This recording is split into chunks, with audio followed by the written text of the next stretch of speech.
Alors, je vais vous parler donc du microbiome, c'est-à-dire le paradigme qui sous-tend notre médecine officielle d'aujourd'hui.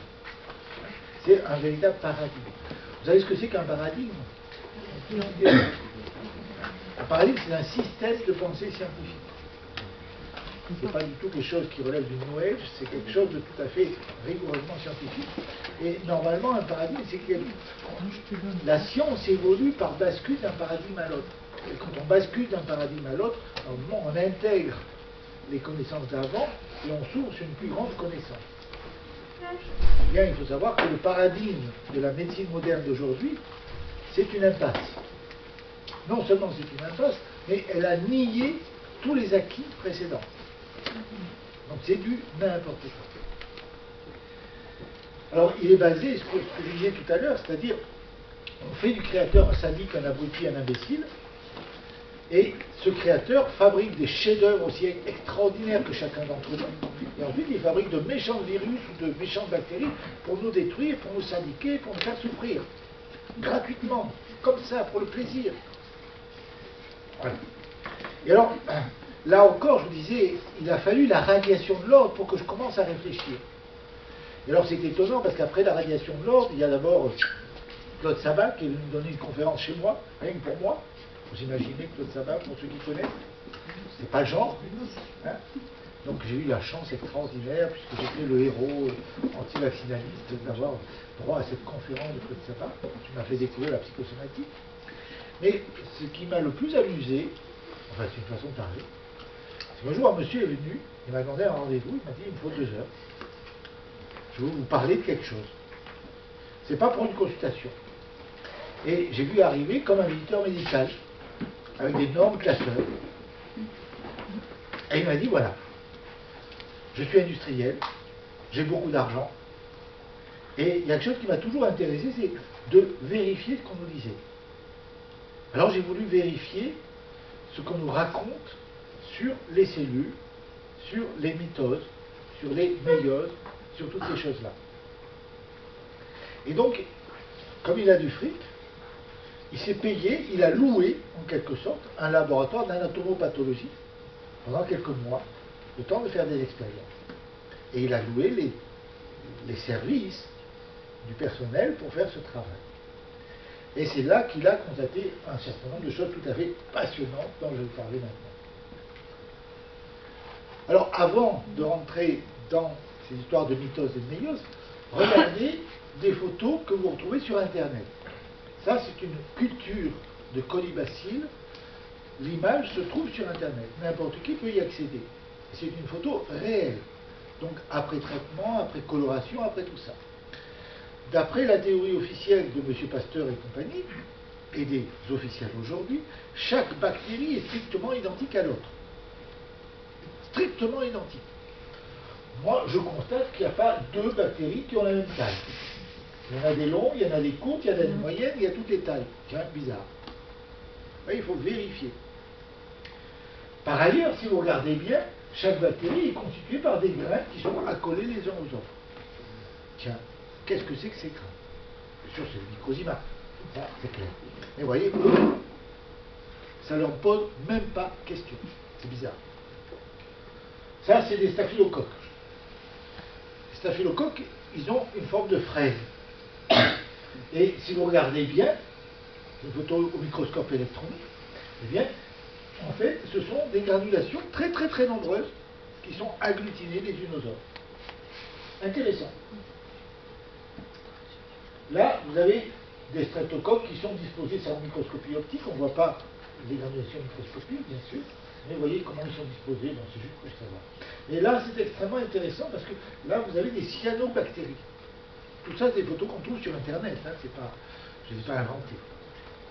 Les cyanobactéries, c'est, selon les officiels, ce sont des bactéries qui seraient à l'origine de la vie sur la planète, qu'on trouve dans les fosses sous-marines à très grande profondeur, là où il n'y a aucune lumière. Et comme vous constatez, c'est comme des murs qui sont constitués par des microzymas accolés les uns aux autres, exactement comme des fraises ou comme des murs, comme des framboises. Oui, je ne l'ai pas montré avant, pardon, je me suis trop vite. Là, c'est une bactérie un peu plus sophistiquée, avec un flagelle, et là, c'est déjà un être vivant organisé à part. Hein. Voilà. Nous avons un microscope, nous disposons d'un microscope, et par conséquent, chaque fois qu'on peut, chaque fois qu'on a un petit peu de temps, on regarde. Et il y a quelque temps, on a recueilli un chat sauvage qui s'était fait fracasser par un gros chien sans doute, et qui est arrivé avec du pu partout, enfin dans des conditions terrifiantes. On a réussi à l'apprivoiser, on a réussi à lui guérir son infection. Et puis, comme par hasard, à un moment, on était tout content d'avoir pu l'apprivoiser, parce que c'est vraiment un chat sauvage. On le connaissait déjà, il venait de temps en temps réclamer des croquettes. Mais bon, et un jour, il y a des amis qui viennent, je prends le chat dans les mains pour leur montrer le travail qu'on avait fait. Et il a eu peur, et il m'a mordu. Mais il m'a mordu cruellement, jusqu'au tendon, hein, au niveau d'un doigt. Et bien sûr, ça a fait abcès. Alors, ça a fait abcès, avec des remontées douloureuses sur la gaine, enfin bon, normalement, c'est antibiotiques, cortisone, hyper grave et compagnie. Je me suis contenté de prendre de la vitamine B, de faire des pansements alcoolisés locaux pour permettre à l'abcès de s'évacuer. Et puis évidemment, il y avait du pu en abondance, exactement le même pu d'ailleurs qu'avait le chat, quand il est arrivé. Et j'ai regardé s'il y avait des bactéries, comme tout à l'heure, sur le crachat de ce monsieur.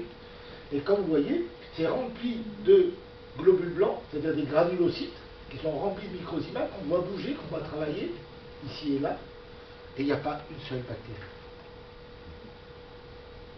Alors évidemment, si vous mettez ça en culture, vous le mettez dans un milieu adéquat, c'est-à-dire avec un certain capital bioélectronique, et selon le capital bioélectronique dans lequel vous allez le mettre en culture, ces microzymas vont pouvoir fabriquer des staphylocoques d'un côté, des colibacilles de l'autre, du bacille tuberculeux de l'autre. Il suffit simplement de les mettre dans un milieu de culture approprié. Et c'est les mêmes microzymas qui vont fabriquer n'importe quelle bactérie. Alors après, il y a toute une théorie qui dit que les bactéries, un colibacille peut devenir bacille tuberculeux, peut devenir staphylocoque. Non, c'est pas vrai. Un colibacille peut redevenir microzyma, et les microzymas peuvent fabriquer un bacille tuberculeux. Mais ce n'est pas le bacille tuberculeux qui devient colibacille ou l'inverse. Ça passe toujours par le stade microzyma. Ça, Béchamp était formel là-dessus. Vous voyez, donc, ce qui est étonnant, c'est que la fonction essentielle des globules blancs, c'est certainement pas le système immunitaire. La fonction essentielle des globules blancs, c'est de transporter. Ce sont les autobus qui amènent sur place les microzymas, qui sont des travailleurs partout où il y en a besoin. Et comme par hasard, ils sont remplis de granulations qui sont des microzymas qu'on voit travailler et bouger.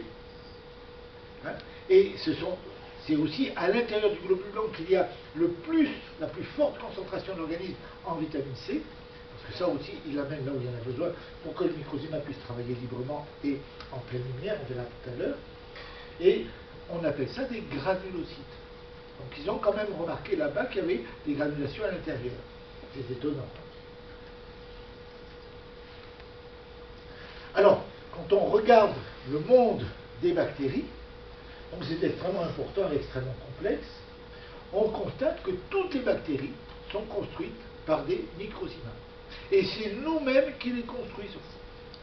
Et il faut savoir que selon les pathologies dont nous souffrons, c'est telle ou telle bactérie qui va être construite, qui va être bâtie. Ce n'est pas n'importe laquelle.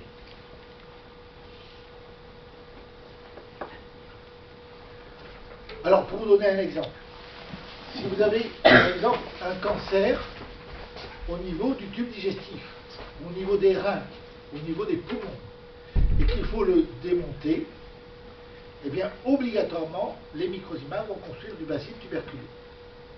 Ça veut dire que, localement, il va y avoir une modification du terrain bioélectronique qui va permettre la construction de bacilles tuberculeux au microzymas. Si vous avez par exemple un abcès comme on vient de voir tout à l'heure, c'est plutôt du staphylocoque ou du pyocyannique qui vont être construits sur place. Et tout ça, c'est le cerveau qui va leur donner, et qui va donner au microzymas l'information en modifiant le terrain local, tout à fait localement. Voilà. Chaque fois qu'il y a quelque part une bactérie, vous pouvez être absolument certain que vous êtes en train de guérir quelque chose. Soit vous démontez une tumeur, un cancer, soit vous démontez un échafaudage. Dans certains cas, par exemple dans les rhumes, dans les bronchites, eh bien, pour que les microzymas puissent réparer les bronches ou la muqueuse du nez abîmée par la pathologie, eh bien, il faut un échafaudage de mucus. Et c'est pour ça que dans ces pathologies, dans ces maladies, il y a toujours une phase sèche, douloureuse, puis ensuite une phase humide, où on commence à cracher un peu humide, c'est moins douloureux, et puis ensuite on crache carrément des glaires, et là ce n'est plus du tout douloureux. Et ensuite, lorsque le travail de guérison est terminé, eh bien, les microzymas fabriquent des bactéries qui vont démonter l'échafaudage glaireux, et vous allez cracher vert ou jaune. Donc c'est la dernière phase du processus de guérison. Il n'y a jamais de bactéries dans votre organisme si vous n'en avez pas besoin. Et si vous prenez le cas par exemple du vaccin antivaricolique, on vous inoculait des microbactéries qu'on appelait des virus varioliques, peu importe, mais toujours est-il que ça ne pouvait prendre sur quelqu'un que s'il avait des raisons de l'utiliser. Et en fait, ce n'est pas le vaccin, la bactérie inoculée qui allait se développer dans l'organisme de la personne qui avait subi le vaccin, mais c'est l'information passée, l'inoculation apportée au microzyma de la personne, une information pour qu'elle puisse se guérir. Et c'est pour ça que j'ai été un pourfendeur des vaccins, j'ai été un anti-vaccinaliste à outrance pendant très très longtemps, et presque trop. C'est pour ça que j'ai réécrit mes bouquins sous une autre forme un peu plus paisible. Parce que quand même j'étais un petit peu violent, je reconnais, humblement. Mais aujourd'hui, je suis le premier à prescrire du BCG. Chaque fois que quelqu'un a un cancer du poumon, chaque fois que quelqu'un a un cancer des voies digestives, un cancer du rein, si on fait du BCG à cette personne, on va quelque part stimuler ces microzymas pour qu'ils démontent ce cancer. Mais bien sûr, c'est coup par coup, et lorsqu'il y a une indication vraiment claire, évidente, et pas du tout par principe comme on faisait les vaccinations habituellement. Voilà. Donc, une bactérie, ça veut dire réparation salutaire. Les grands ennemis, les grands méchants bactéries, les grands méchants microbes qui sont là pour s'indiquer, ce n'est pas vrai. C'est un conte de sorcier à dormir debout. Ça n'existe pas. La contagion peut exister. C'est-à-dire qu'il peut y avoir des bactéries ou des microzymas de l'extérieur qui viennent en vous. Ils vont éventuellement transmettre une information, mais ils savent qu'ils ne sont pas chez vous. Ils ne vont pas s'y développer. Par contre, il peut y avoir une maladie parasitaire qui s'installe en vous. Et si vous avez une maladie parasitaire, c'est là aussi que vous en avez besoin. Sinon, ça passe au-dessus et ça ne s'installe pas. Je prends par exemple l'exemple tout bête des oxyures chez les enfants. Comme par hasard, si vous regardez la manifestation des oxyures, c'est extrêmement fréquent. C'est des insomnies, c'est des cauchemars et c'est des démangeaisons anales. Alors l'anus, je ne sais pas si vous savez, mais c'est quelque chose qui n'est pas connu du tout, mais c'est la réalité anatomique. Vous avez au niveau de l'anus des glandes qui fabriquent un parfum. Ce parfum, il est unique. Il est absolument unique pour vous. Personne au monde n'a jamais eu ce parfum. Vous êtes la seule et unique personne qui avait ce parfum. Je vous signale quand même que la police criminelle est en train de mettre au point des testeurs pour pouvoir analyser ce parfum, parce qu'il est clair que là, c'est absolument impossible de tricher. Par conséquent, l'anus, on peut dire que c'est la carte d'identité du corps. Chaque fois que quelqu'un a des oxyures, c'est qu'il a un problème identitaire. Il a un conflit d'identité. On l'empêche d'être lui-même. Vous voyez, il y a toujours une raison à tout. Donc c'est important de comprendre ces choses et d'arrêter d'avoir peur. Vous ne risquez rien. Un parasite ne vous attaquera que si vous le voulez bien. Le monsieur qui avait cette bilharziose, c'est pas pour rien. Il allait là-bas, et en fait il s'est fait vampiriser, mais il allait là-bas pour chercher le grand amour à 75 ans. Qu'est-ce que vous voulez, c'est assez fréquent malheureusement chez les Occidentaux, mais ça ne marche pas. Ça ne fonctionne pas. Et sa quête effrénée du grand amour, c'est quelque chose qui n'était pas logique. Et pourquoi ça s'est mis sur la vessie? Parce que bien sûr, il était allé là-bas pour conquérir. Et avec quoi on conquiert, chez les animaux, on conquiert en marquant le territoire avec des urines. Ça, c'est pas gratuit, ça a un sens. Hein. Voilà. Donc chaque fois que vous avez une maladie avec un parasite, c'est pour une raison précise. Et chaque fois que vous avez une bactérie dans votre corps, c'est que vous êtes en train de guérir. Alors arrêtez d'avoir peur quand vous avez un microbe. C'est très bien. Hein, et c'est vous qui l'avez fabriqué 9 fois sur 10. Alors le problème qui s'est posé au successeur de M. Pasteur, l'imposteur, eh bien, c'est que, bien évidemment, il y a des maladies sans bactéries. Comment on va faire? Alors là, ils sont partis complètement dans le délire. Hein, qu'est-ce que c'est qu'un délire? C'est une délecture de la réalité. Ils ont inventé, littéralement, de toutes pièces, un nouveau micro-organisme, invisible même au microscope. Il faut le microscope électronique pour le voir. Et ce micro-organisme, c'est le virus. Voilà. C'est génial. Alors, vous voyez, vous avez des schémas de virus qu'on trouve sur Internet aussi. Hein. C'est pas, hein, je ne me suis pas amusé à faire moi-même les schémas, c'est trop compliqué. Hein. Un virus, c'est un parasite obligatoire intracellulaire dans le compte de sortie officiel. C'est-à-dire que ce parasite obligatoire, il est constitué d'abord d'un container.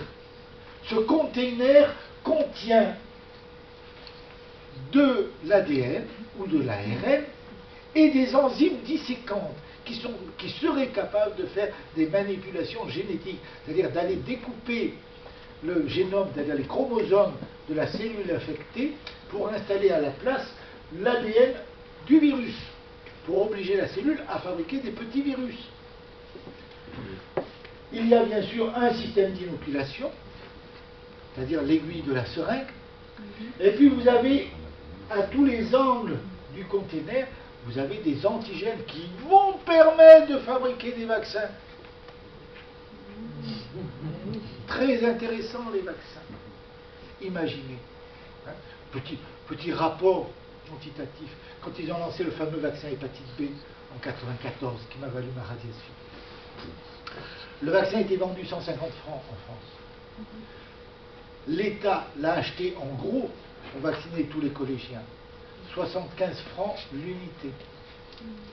Il y a eu une émission sur Europe 1 à l'époque où le ministre de la Santé expliquait que, en fait, ce sont les pays sous-développés qui en auraient besoin. Mais on ne pouvait pas le leur vendre parce qu'ils n'avaient pas les moyens de l'acheter. À 50 centimes le vaccin, ils n'avaient pas les moyens de l'acheter. Et 50 centimes, ça veut dire qu'ils faisaient déjà du bénéfice. Imaginez. Et il s'était vendu 150 francs en France. L'État a acheté, je ne sais pas combien de millions de doses à 75 francs l'unité. C'est rentable. Ça. En plus, ça fait du malade, c'est très bien. Voilà. Vous voyez, vous avez un superbe virus avec ces superbes antigènes qui permettent la fabrication de superbes anticorps. Mais tout ça, c'est un conte de sorcier.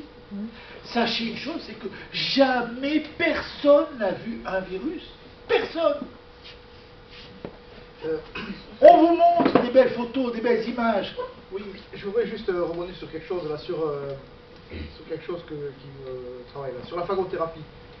On nous explique que la phagothérapie, c'est justement une technique qui font du RSS, je sais plus, où ils mettent des bactéries avec des virus. Et ils se rendent compte qu'il y a certaines phages, ils appellent ça les phages, que ça tue les bactéries. Et ils montrent ça, ils font des coupelles là où tu as les bactéries, ils mettent ces virus, alors ils récupèrent les virus dans de l'eau souillée, dans tout ce que tu veux. Ils mettent ces soi-disant virus, ils ont isolé au contact de ces bactéries, et effectivement, on voit que les bactéries, elles meurent. Comment on peut expliquer ça? Ils savent très bien faire des dessins animés. C'est du dessin animé. Je te parle quand même de Paul Hervé-Riche. Paul Hervé-Riche, qui défend ça avec la phagothérapie. C'est du dessin animé. Les virus ça n'existe pas. Jamais personne n'a vu un virus. Jamais. Alors après, il y a les microzymas qu'on peut prendre pour les virus, c'est une autre histoire. On va voir. Donc là, vous avez quelques photographies. Photographies de choses tout à fait intéressantes et passionnantes. Vous avez ici le virus de la grippe, le virus de l'hépatite B, le virus du sida. Là, c'est vraiment en petit. Ça, c'est les photos fournies par l'Institut Pasteur officiellement. quand on leur demande si on peut avoir des photographies pour montrer aux élèves et tout ça, alors ah non, on ne peut pas vous montrer parce que vous savez, c'est fait par des infographistes. Et pour cause. En général, les virus, on les voit qu'au microscope électronique. Et pour faire de la couleur avec du microscope électronique, il faut vraiment travailler. Voilà.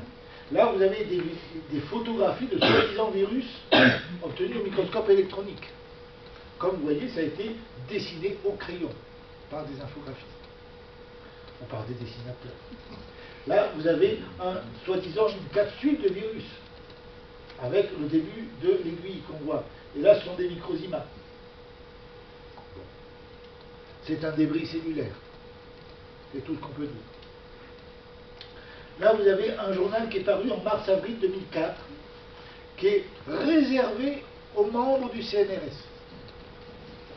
Et déjà en page de couverture, vous avez le virus du sida, le virus Ebola, le virus de la grippe.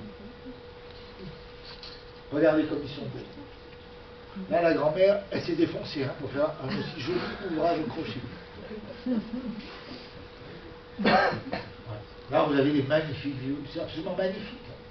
Les seules images qui pourraient faire penser à des virus, c'est ça, qui sont des images authentiques. Et comme par hasard, si vous regardez sur celui-là, c'est un microzyma parce que vous avez à l'intérieur le fameux cristal de silicium dont vous parlez tout à l'heure. Ça veut dire qu'on se fout royalement de la gueule du monde. Et vous avez vraiment des gens, des virologues officiels, qui aujourd'hui reconnaissent qu'on n'a jamais vu de virus. C'est pareil pour les mitoses et les méioses.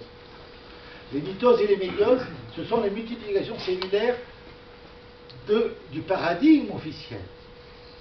Et c'est ce que ce monsieur, avec ses deux gros catalogues, est venu montrer. Il est venu montrer que si on suivait le protocole officiel de préparation des coupes, avant d'examiner au microscope, on trouvait effectivement des mitoses partout. Avec ces superbes schémas. Là, évidemment, c'est fait en plastique pour bien montrer, pour bien illustrer la chose. Hein. Mais on trouvait effectivement des fuseaux, on trouvait des chromosomes, on trouvait ces belles images comme ça. Et ce monsieur a demandé à faire un minimum, à diminuer les étapes. Je ne sais pas si vous savez quelles sont les étapes qu'on fait subir à une biopsie avant de l'examiner. Hein? Ce sont bien sûr des biologistes qui font ça. Le premier temps, on commence par tuer le prélèvement en le plongeant dans du formol pur. Le deuxième temps, la vie, c'est 70% d'eau en moyenne, jusqu'à 84-10, jusqu'à 90% d'eau chez le bébé. On enlève l'eau, tant qu'à faire. Ensuite, on dégraisse, on enlève toutes les matières grasses. Ensuite, on fait une inclusion dans la paraffine brûlante ou dans du plastique liquide. Si c'est du plastique liquide, on le solidifie, c'est-à-dire on crée une réaction chimique au sein du plastique pour qu'il devienne dur. Si c'est la paraffine brûlante, eh bien, on laisse refroidir. Ensuite, on fait les coupes. Les coupes sont faites avec un système de guillotine qui est armé d'une lame de rasoir. La largeur des coupes est plus fine que le tranchant de la lame de rasoir. Et bien sûr, la lame de rasoir n'est pas changée à chaque coupe. Donc elle est très vite éraillée. Donc elle va entraîner ces magnifiques images de fuseaux. Ensuite, on récupère les coupes dans une cupule remplie d'eau, parce que, bien évidemment, c'est tellement froissé, dilacéré et tellement fin qu'on ne peut pas le manipuler. Donc il faut le pêcher, il faut que la lame atterrisse sur la lame de verre. On passe la lame de verre sur la flamme d'un Beimazen à 700 degrés pour enlever l'eau et souder, en quelque sorte, la coupe à l'intérieur du verre. Ensuite, on plonge à nouveau dans du trichloroéthylène, c'est-à-dire le nettoyage à sec pour enlever la paraffine. Ensuite, on met de l'eau distillée pour remplacer l'eau qu'on a enlevée au départ, qui était de l'eau vivante et informe. Ensuite, c'est pas fini. Ensuite, pour pouvoir colorer, il faut le plonger dans l'acide chlorhydrique ou l'acide sulfurique pur, c'est-à-dire un acide très fort, pour que ça fasse des trous, des rainures, etc. Ensuite, on met un colorant, et ensuite, on s'extasie sur la vie. Ouais, il y a de quoi rigoler. Franchement, il y a de quoi rigoler. Et c'est ça que ce monsieur m'a expliqué, avec ses deux catalogues. Et il m'a montré des photos. Et là, c'était hallucinant. Et il me dit, les cellules poussent, elles apparaissent, mais on ne sait pas d'où. Dans la réalité, effectivement, il y a des cellules qui apparaissent. Et elles sont bâties par les microzymas. Ils ne connaissaient pas les microzymas. Voilà. Vous voyez que c'est absolument extraordinaire. Donc les mitoses, les méioses, alors méfiez-vous, maintenant ils vous montrent des films sur Internet. Ils vous montrent des films où ce serait, soi-disant, un petit peu comme ce que tu racontes, ils prennent une photo toutes les demi-heures, ils puis le remettre bout à bout pour faire un film. On a l'impression de voir la mitose ou la méiose. Et en fait, quand on regarde de près ces films, c'est bizarre. Au milieu du film, on passe en dessin animé. Hein, au début, alors ils ne vous disent pas, hein. Au début, oui, on voit les films comme je vous ai montré tout à l'heure, les microzymas, les bactéries, les globules blancs, les globules rouges, tout ça, ok. Au début, on voit ça, donc ça c'est le vrai film, et puis d'un coup, on passe en dessin animé. Donc on se fout royalement de la gueule du monde. Donc il n'y a pas de mitose, il n'y a pas de méiose, les cellules ne se multiplient pas, elles sont bâties par les microzymas lorsqu'il y en a besoin. L'ADN, l'ARN. Qui a vu l'ADN? Personne. Qui a fait la cartographie de l'ADN? Personne. On se fout de votre gueule. On a fait des calculs mathématiques, algébriques, mais personne ne connaît la cartographie de l'ADN de personne. La seule et unique image de l'ADN qu'on a, c'est cette image de diffraction des rayons X. On ne sait rien d'autre sur l'ADN. Effectivement, il y a certainement des chaînes de montage de forme hélicoïdale qui nous permettent de fabriquer notre propre cholestérol, nos propres protéines, nos propres matières grasses. Mais c'est tout ce qu'on sait. Et on ne peut que supposer. Ce sont de très belles hypothèses. Mais en tout cas, ce n'est certainement pas l'ADN qui est responsable de quoi que ce soit. Quant au chromosome de M. Lejeune, la trisomie 21 et compagnie, je vous le redis, et c'est vrai, le docteur Hammer a pu guérir en 6 mois une petite fille mongolienne de 4 ans. À 4 ans et demi, elle n'est plus mongolienne. Et j'en suis témoin, je l'ai vue, de mes yeux vus. Je peux vous dire que ça décoiffe. Et il a guéri, devinez avec quoi? Avec un moulin à café électrique. Coût de l'opération, 20 €. Et encore. 20 €, c'est un beau moulin à café électrique. Il a réellement guéri. Il a constaté chez cet enfant, qui était la fille d'un pédiatre ayant pignon sur rue sur Rome, donc c'est pas n'importe qui, il a constaté sur le scanner de cet enfant qu'elle avait subi des traumatismes auditifs monstrueux pendant la vie intra-utérine. Il a accoutumé, il a apprivoisé au bruit avec un moulin à café électrique. 6 mois après, elle n'est plus mongolienne. Et comme par hasard, si vous regardez les Mongoliens, amusez-vous, enfin amusez-vous, c'est un peu méchant, mais faites tomber un crayon derrière un Mongolien, il saute au plafond. Je crois qu'on pourrait aujourd'hui s'offrir le luxe de guérir tous les Mongoliens de la planète. Peut-être qu'ils garderaient les stigmates physiques, mais ils récupéreraient un fonctionnement psycho-affectif tout à fait normal. Donc ça demande, en tout cas, ça mériterait d'être essayé, ça ne coûte pas grand-chose. Alors, pour pouvoir guérir, eh bien, vos microzymas, ils ont besoin d'un certain nombre d'outils. D'accord, ils sont prêts à tout faire, à tout bâtir, à tout construire, mais il leur faut des outils. Quels sont ces outils? Ils sont les véritables bâtisseurs de la vie. Ils sont le rouage le plus fondamental de la vie. Donc il n'y a pas de système immunitaire, bien sûr. Vous imaginez bien, entre parenthèses, s'il n'y a pas de virus, s'il n'y a pas de système immunitaire, il n'y a pas de sida. On se fout royalement de la gueule du monde, là encore. Pourquoi est-ce que le ministre de la Santé, qui n'était ni médecin, ni infirmier, ni pharmacien des États-Unis, a décidé un jour que le HIV, des États-Unis, a décidé un jour que le HIV était responsable de la maladie sida? On voulait se débarrasser des homosexuels et des drogués aux États-Unis. C'est tout. Donc ils ont inventé cette fable, ce conte de sorcier une fois de plus. Mais ce sont des contes de sorciers à dormir debout. Et ces gens-là sont morts non pas du système immunitaire ou du sida, ils sont morts de peur. Est-ce qu'il est vrai de dire qu'ils ont fait pareil en France sous Fabius avec le sac contaminé? Oui, bien sûr, il n'y avait rien. Il n'y avait rien de contaminé. C'est la peur, ça. Et on peut conclure par là même que Luc Montagnier, qui aujourd'hui travaille sur la mémoire de l'eau, donc il a un peu viré de bord, a participé gaiement. Ah ben bien sûr, ils sont tous complices. Et aujourd'hui, il se met dans les travaux de benveniste. Ah oui. Il se met dans les travaux de benveniste pour pouvoir vendre sa vitamine C, parce que c'est une histoire de profil, là, encore. Et qu'est-ce que vous pensez alors aujourd'hui, le virus Ebola, le ravage qu'il fait en Afrique là? Oui, à mon avis, si tu vas chercher sur le plan géopolitique, tu vas trouver des minerais tout à fait passionnants en dessous. Oui, mais après, il y a la réalité de personnes la réalité, qui sont, c'est que l'eau est empoisonnée. Je suis absolument certain que c'est une histoire comme ça. On empoisonne l'eau. Bon, c'est à vérifier, hein, je ne suis pas allé voir. Il faut tout vérifier. Montagnier, le professeur Montagnier que je viens de citer, a dit que si les Africains se lavaient les mains 5 fois par jour, il n'y aurait plus de sida en Afrique. Et c'est lui qui l'a dit, on peut le trouver. Oui, il a dit qu'il y avait un peu d'Italie, non. C'était le volet du sida, là on parle d'autre chose. Bon, on a vu tout à l'heure sur les photographies, on va revenir. Hein. Voilà, le virus Ebola. C'est microscopie électronique là aussi. Oui, c'est un cheveu en microscopie optique. Mais la réalité aujourd'hui, quand même, c'est qu'il y a des peuples qui sont. Ah oui, mais qui sont contaminés par de l'eau. l'eau. Contaminés, donc bon. C'est comme la peste au Moyen-Âge. Hein. La peste, c'était simplement les paysans qui buvaient l'eau des mares. Et les seules personnes qui n'étaient jamais contaminées, c'était les médecins et les infirmières, comme par hasard, qui étaient pourtant le plus en contact avec les malades. Non, je crois qu'il faut chercher une autre cause. Je ne dis pas forcément que c'est ça, mais il faut chercher une autre cause que... Et l'eau serait contaminée par quoi? Par des poisons volontairement mis par les Occidentaux pour pouvoir s'approprier les terres de ces gens-là. Moi j'ai vu une accusation gratuite, hein, il faut aller vérifier. Je ne sais pas. Mais à mon avis, il y a complètement autre chose qu'un virus. À mon avis. Mais je ne suis pas Dieu le Père, je ne sais pas tout. Donc, pas de système immunitaire, pas de virus. Les bactéries, c'est nos Microzima qui les fabriquent.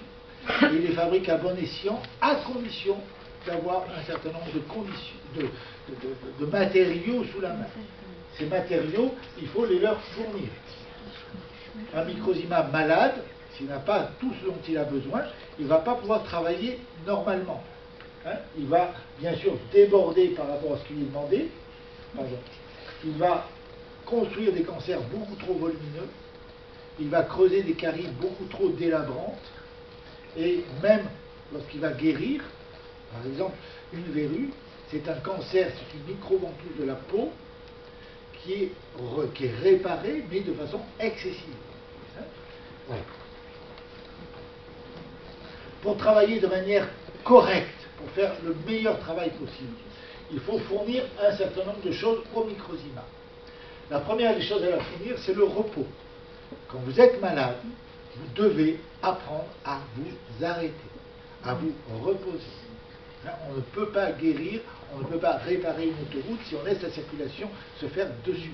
Il faut absolument arrêter la circulation. Il faut apporter à vos Microzima du carburant. Et alors que vous le vouliez ou non, que ça plaise ou non aux uns et aux autres, aux naturopathes, aux professeurs joyeux, aux diététiciens, qui vous voulez, vous ne pouvez pas bouger un cil sans glucose pur. C'est le carburant par excellence de l'organisme. C'est comme ça. Quand vous êtes malade, vous avez intérêt à consommer du glucose pur, parce que vous avez besoin d'un rendement maximum. Quand vous n'êtes pas malade, faites ce que vous voulez, mais sachez que vos Microzima vont devoir raffiner ce que vous consommez pour fabriquer du glucose pur.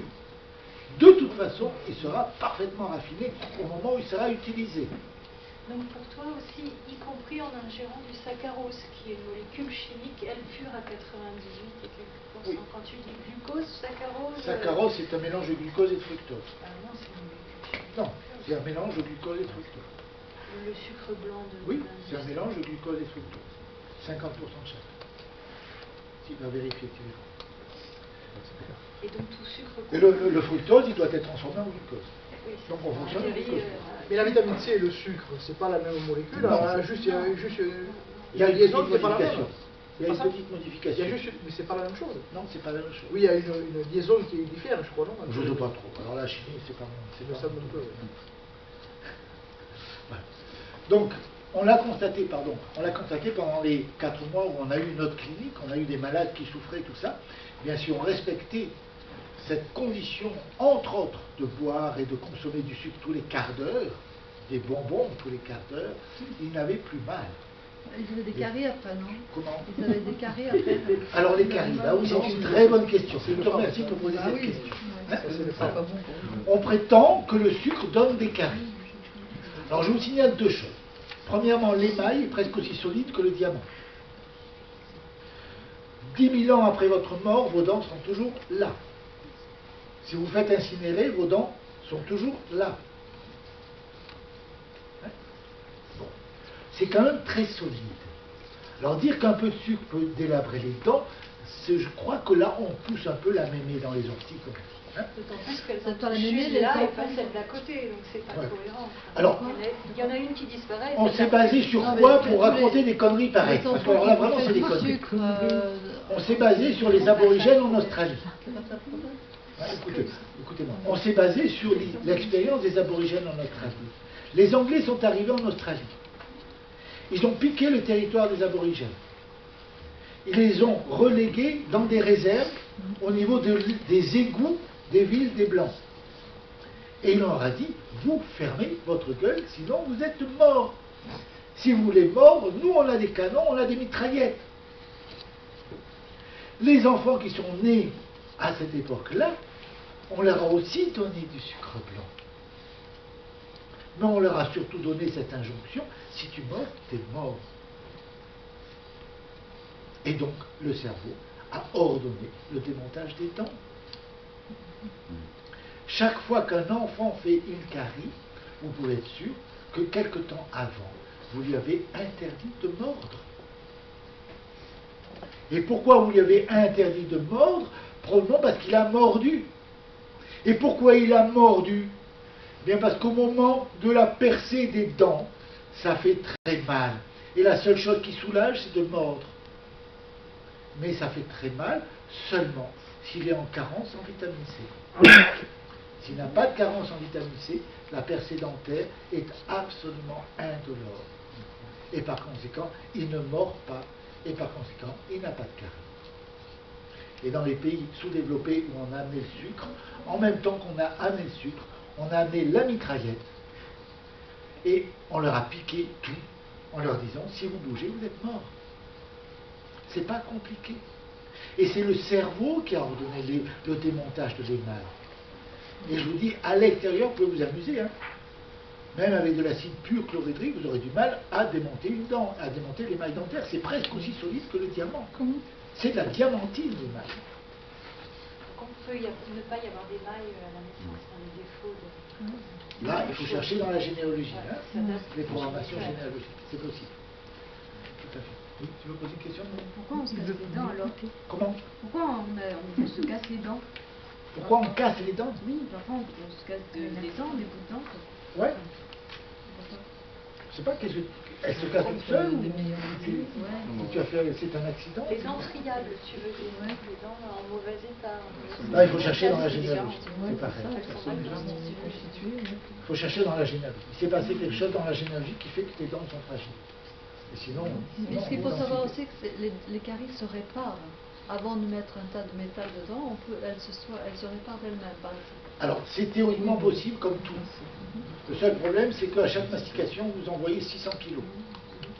600 kilos de pression, c'est un peu gênant pour que la réparation soit durable. Donc, pour que ça puisse se faire, il faudrait pouvoir trouver un système, soit manger avec une paille et fermer bloquer la mastication, interdire la mastication. Ben, c'est compliqué. Pour l'instant, je n'ai pas trouvé la solution. Soit trouver un pansement qui permette au microzima de travailler à l'intérieur. C'est compliqué. Pour l'instant, je n'ai pas trouvé la solution. C'est toujours à propos du sucre raffiné. Je me suis dit de dire que pour raffiner du sucre, on utilise des substances qui n'étaient pas bonnes. Oui, c'est exact. Mais à l'arrivée, il n'y en a plus. Sauf si vous prenez du sucre roux. Alors ça, c'est une belle escroquerie des naturopathes. Hein. Parce que tout le travail de raffinage utilise effectivement des substances chimiques. Et avant de vous le fournir, ce sucre, on fait l'opération de clairissage. C'est un jet d'eau bouillante qui fait tomber la pellicule d'égout dans laquelle il y a tous les résidus chimiques. Voilà. Et il ne reste plus que le saccharose pur. Donc, lorsque vous consommez du sucre blanc, il n'y a aucun produit chimique, pas une trace de produit chimique dedans. Par contre, si vous consommez du sucre roux, je ne parle pas du rapadura, hein. Oui, c'est de la Si vous vitamine. consommez du sucre roux, vous avez tous les produits chimiques qui ont servi au Mais raffinage. normalement, les naturopathes le savent, ça, quand même. Miel. Ou alors, c'est vraiment des mauvais. Voilà. Méfiez-vous du sucre roux, hein. Vous avez droit au rapadura, vous avez droit au sucre blanc, Et le miel et aussi. évitez le sucre roux parce que ça c'est un poison, hein. Et le miel. Comment? Le miel. Et le miel. Oui, aussi. Le miel. Le miel, c'est très bien. Le problème du miel, c'est que ça ne vous aide pas à mettre les pieds sur la terre, hein. C'est le miel des anges. Le miel, c'est le sucre des anges. Alors, pensez-y, l'histoire du sucre, c'est très important quand vous êtes malade. Vous devez manger des bonbons quand vous êtes malade. Oui, mais on dit que le sucre acidifie le terrain aussi. Oui, la connerie aussi. Là, attention. Très bien. Ce que je vous ai expliqué tout à l'heure. Chaque endroit de votre corps a droit à son niveau bioélectronique spécifique qui va permettre au microsima d'avoir l'information.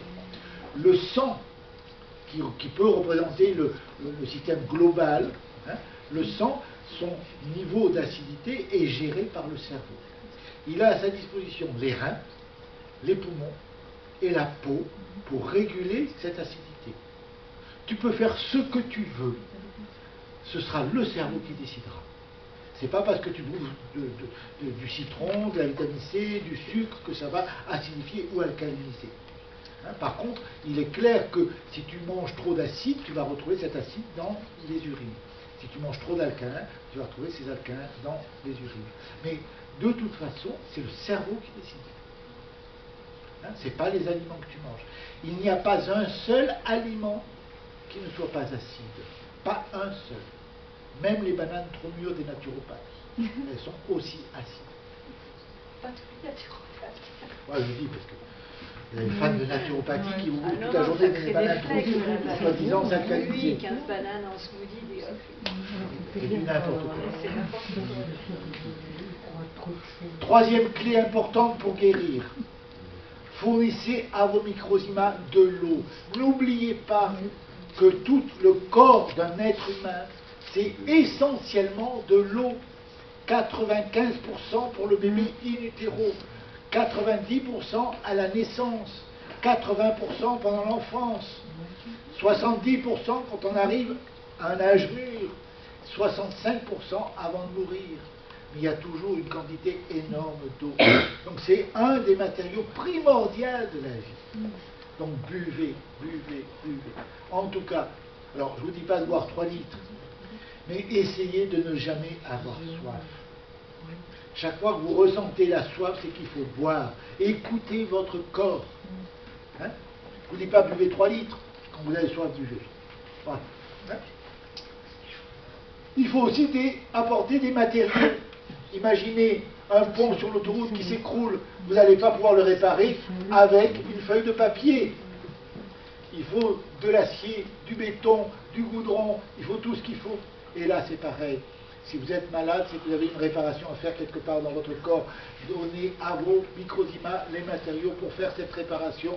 Quels sont les matériaux dont vous avez besoin? Ben, tout. Des protéines, des matières grasses, hein, des glucides lents, des glucides rapides. Vous avez besoin de sels minéraux, vous avez besoin d'eau, vous avez besoin de toutes ces choses-là. Donc quand vous êtes malade, il faut manger 3, 4, 5 fois par jour. Ce n'est pas le moment de jeûner. Jeûner quand vous êtes en bonne santé. Là, ça vous ouvrira la conscience. Mais quand vous êtes malade, ce n'est pas le moment. Mangez. Hein? Là, c'est important de comprendre ces choses. Et alors, une petite chose importante. Vous avez 2 sphincters à l'entrée et à la sortie de l'estomac. À la sortie de l'estomac, c'est le pylore. À l'entrée, c'est le hiatus.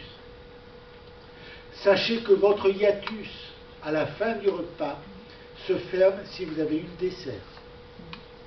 C'est le cerveau qui en ordonne la fermeture. Si vous n'avez pas eu le dessert, il ne se ferme pas, il reste ouvert, il attend.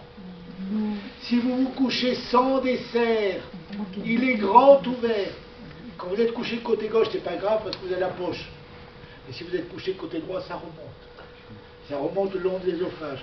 L'ésophage ne supporte pas le niveau d'acidité de l'estomac. Et donc, ça le brûle, il se rétracte et votre estomac va remonter dans la cage thoracique. Ça va faire ce qu'on appelle une hernie hiatale. Alors n'oubliez pas ça. Finissez toujours vos repas par du sucre.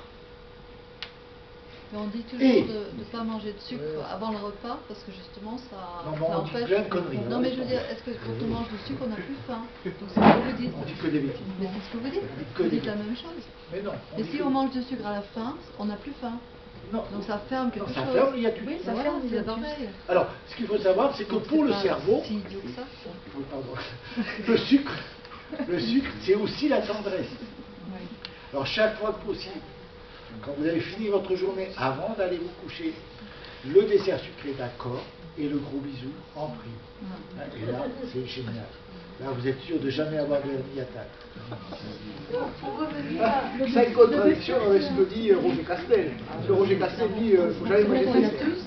Alors, Roger Castel, il va falloir que je le prenne entre quatre yeux et que j'engueule.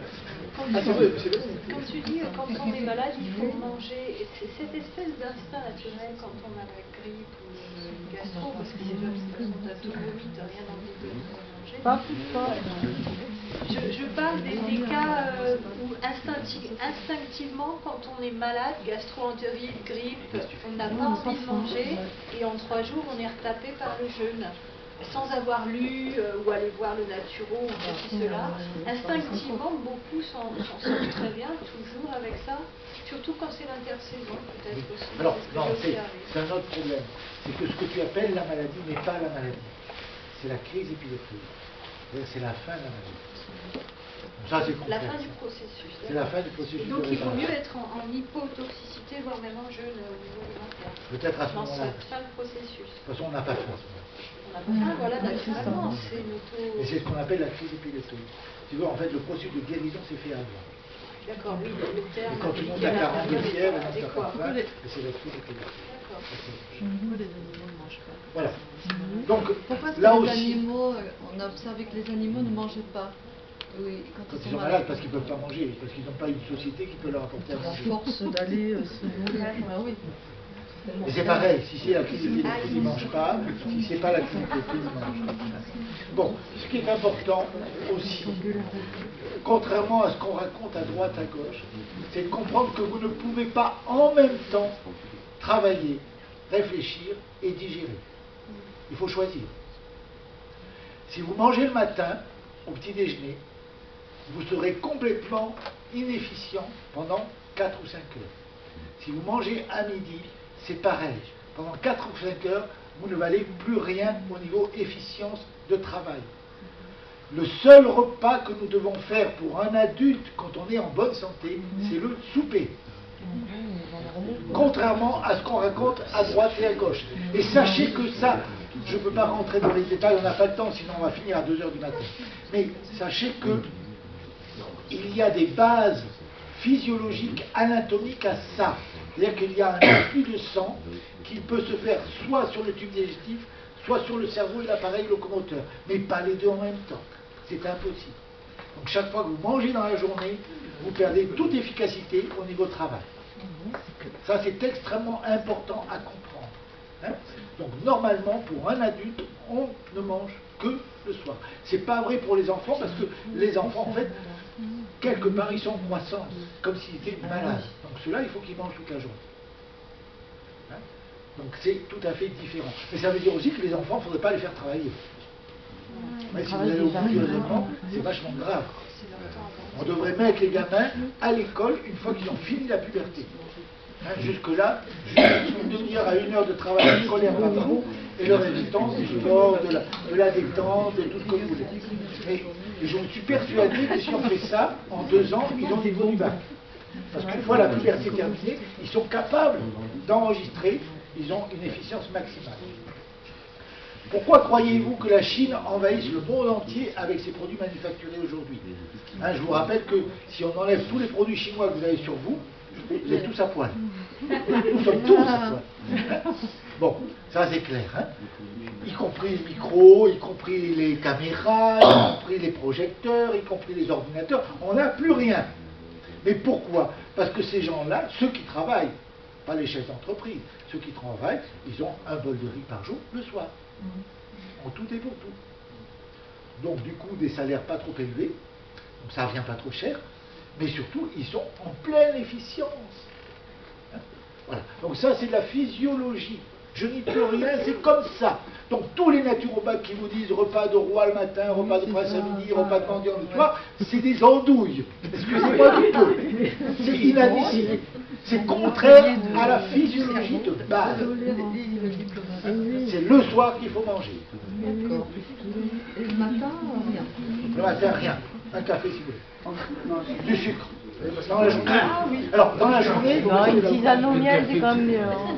dans la journée, vous avez le droit de manger des choses qui ne demandent aucun travail digestif. Alors là aussi, Un café à l'œuf.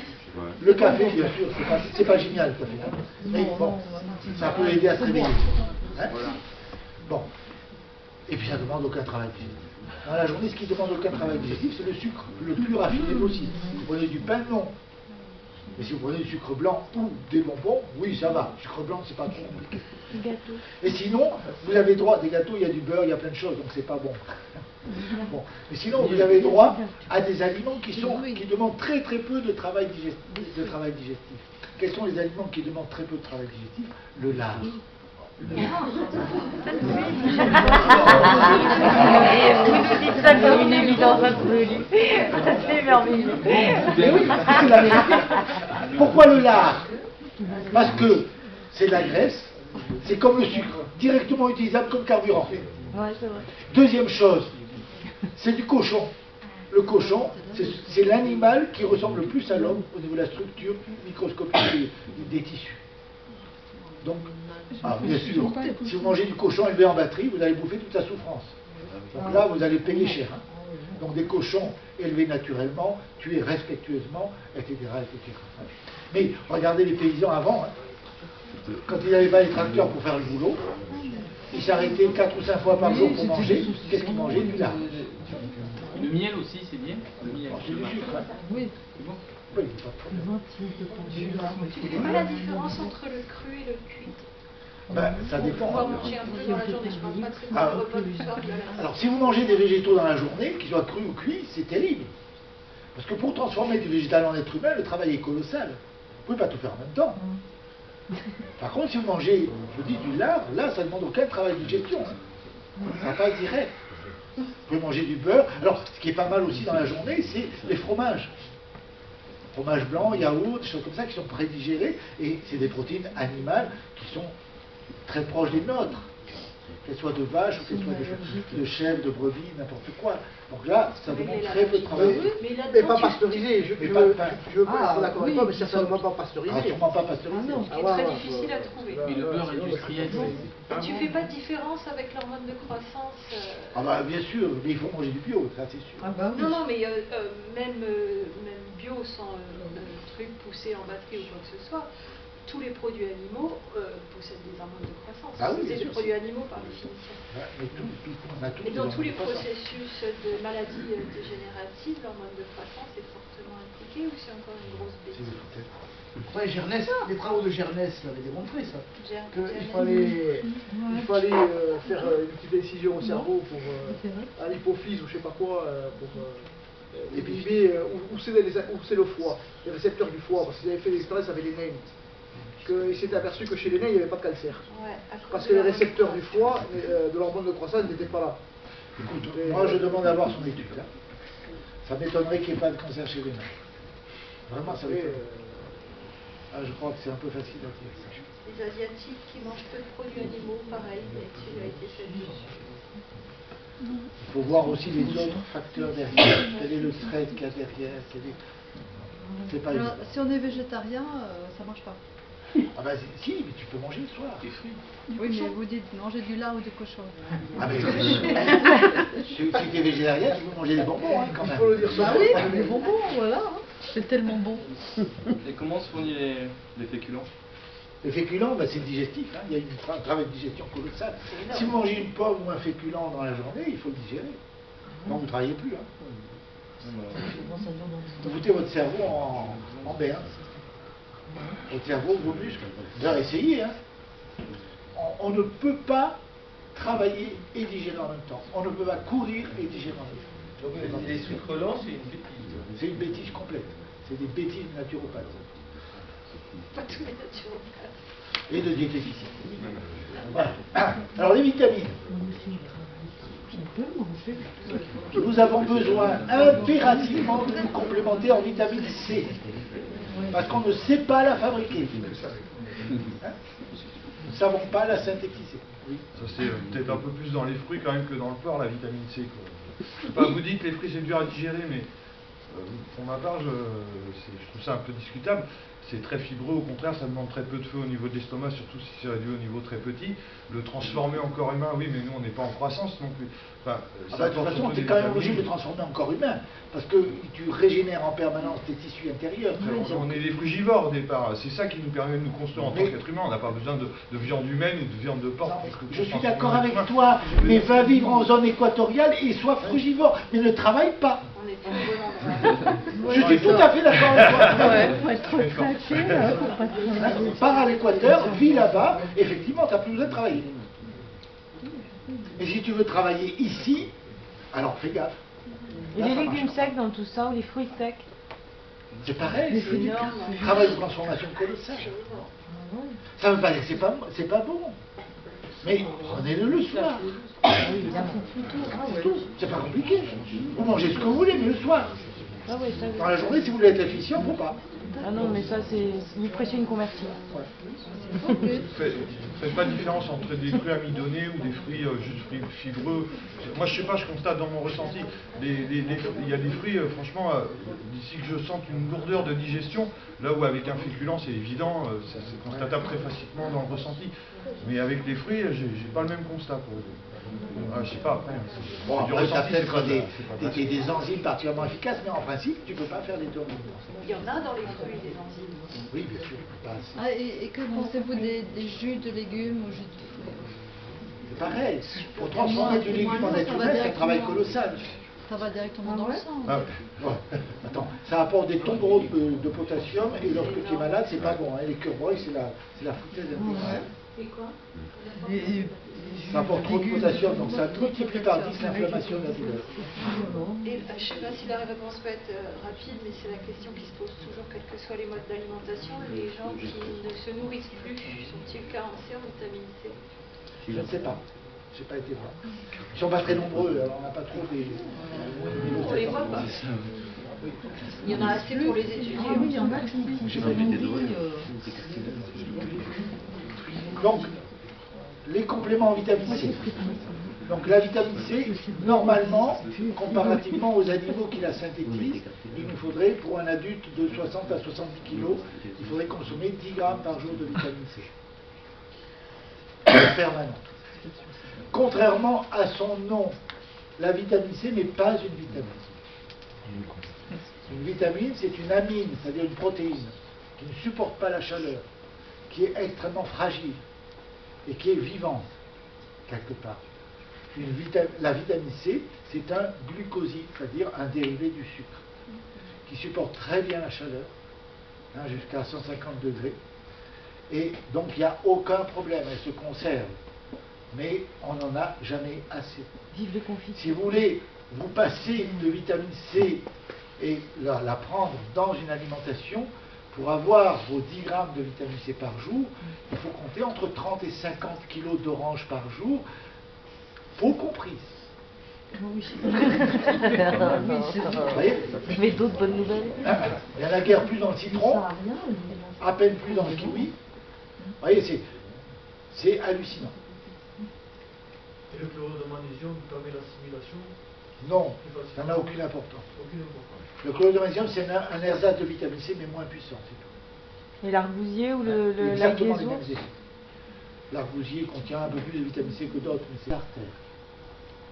Donc, à partir d'un certain âge, on est tous également carencés en vitamine E. La vitamine E, on la trouve dans les huiles, normalement, mais les huiles ne contiennent que la quantité nécessaire pour qu'elles ne rancissent pas.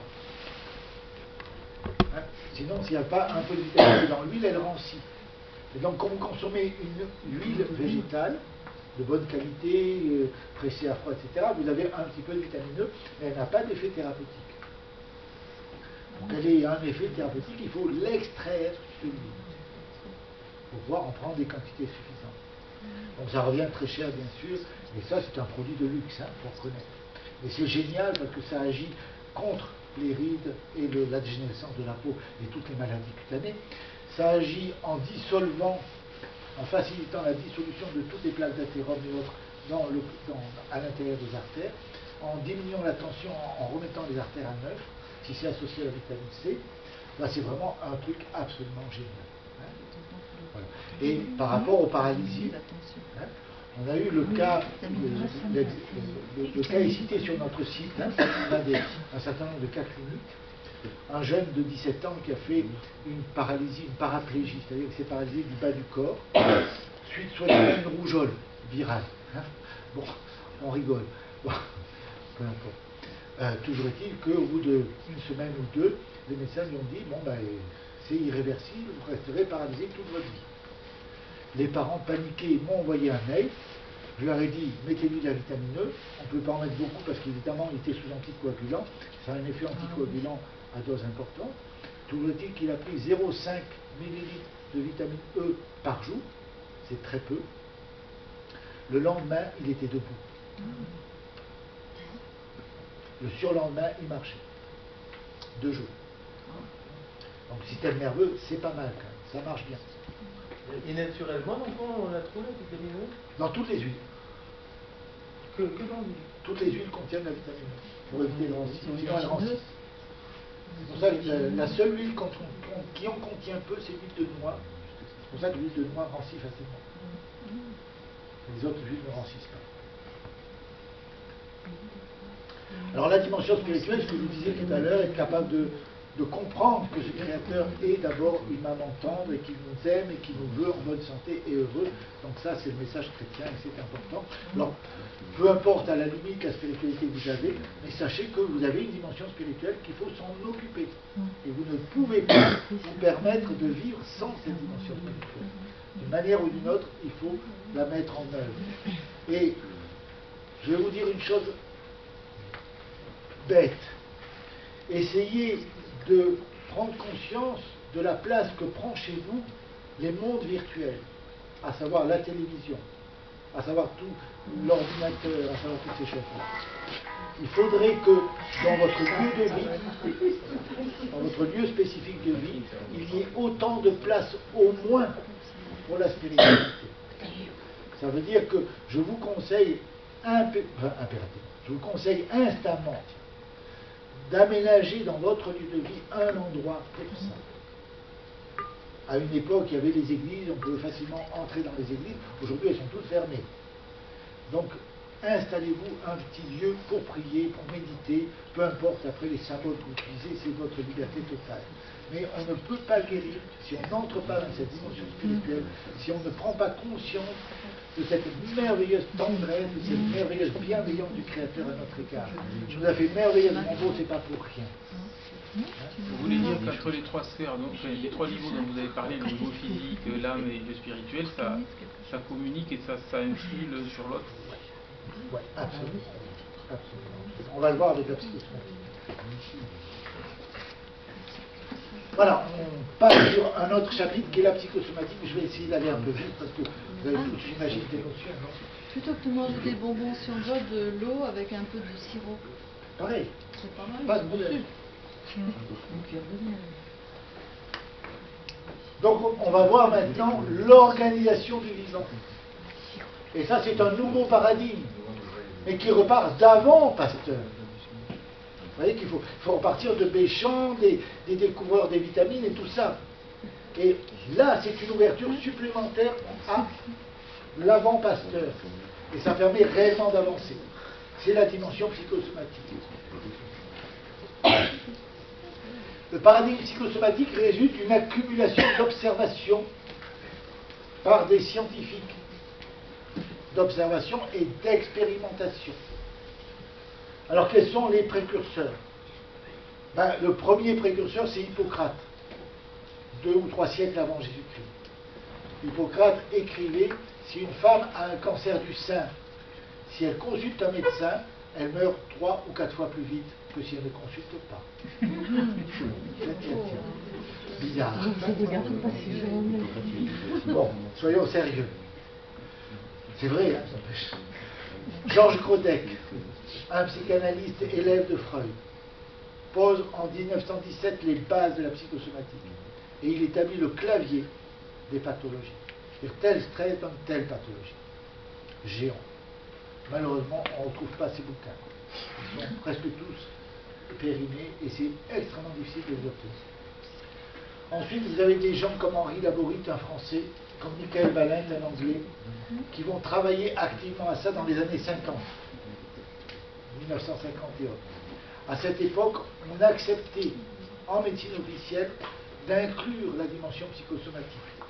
Aujourd'hui, c'est exclu totalement. Aussi.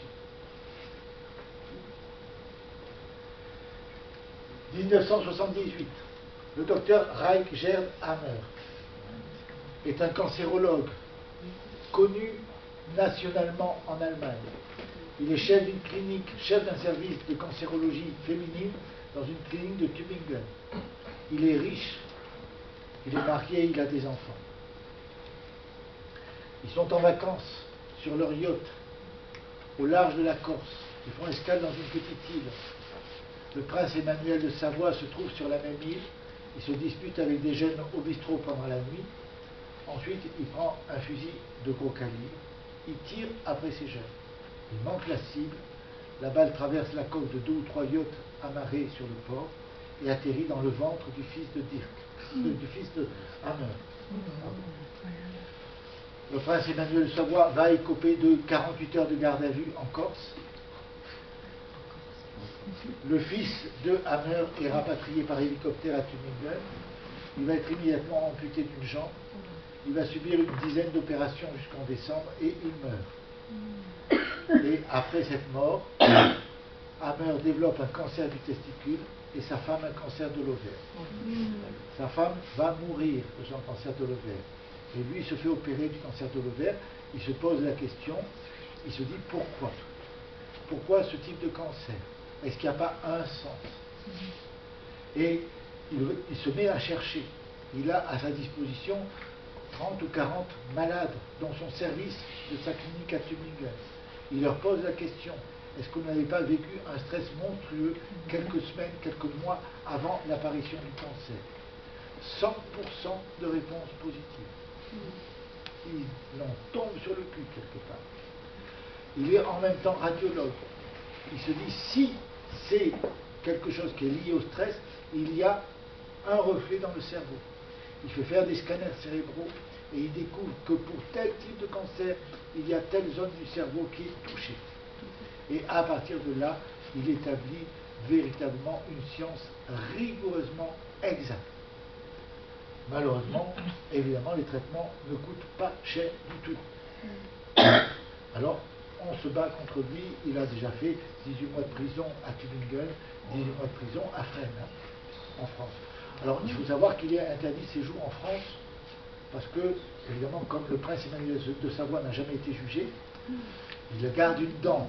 Et par conséquent, on leur a interdit à chacun d'aller dans le pays où l'autre pouvait aller. Donc Emmanuel de Savoie a le droit de venir en France, donc Hammer n'a pas le droit. Mais il a quand même passé 18 mois de prison à Fresnes, en France, pour avoir osé réfléchir en Allemagne. C'est un scandale. Voilà. Alors, on rentre dans la théorie. Certaines tempêtes émotionnelles au cours de votre vie sont tellement violentes, tellement effroyables, que vous ne pouvez pas faire face. Pourquoi vous ne pouvez pas faire face? Parce que vous allez perdre tout le sang-froid. Imaginez par exemple, on vous apprend que votre enfant est à l'hôpital à la suite d'un accident. Vous allez sauter dans votre voiture, mais vous avez de bonnes chances d'oublier les feux rouges, d'oublier les limitations de vitesse, et vous avez de bonnes chances d'avoir un accident.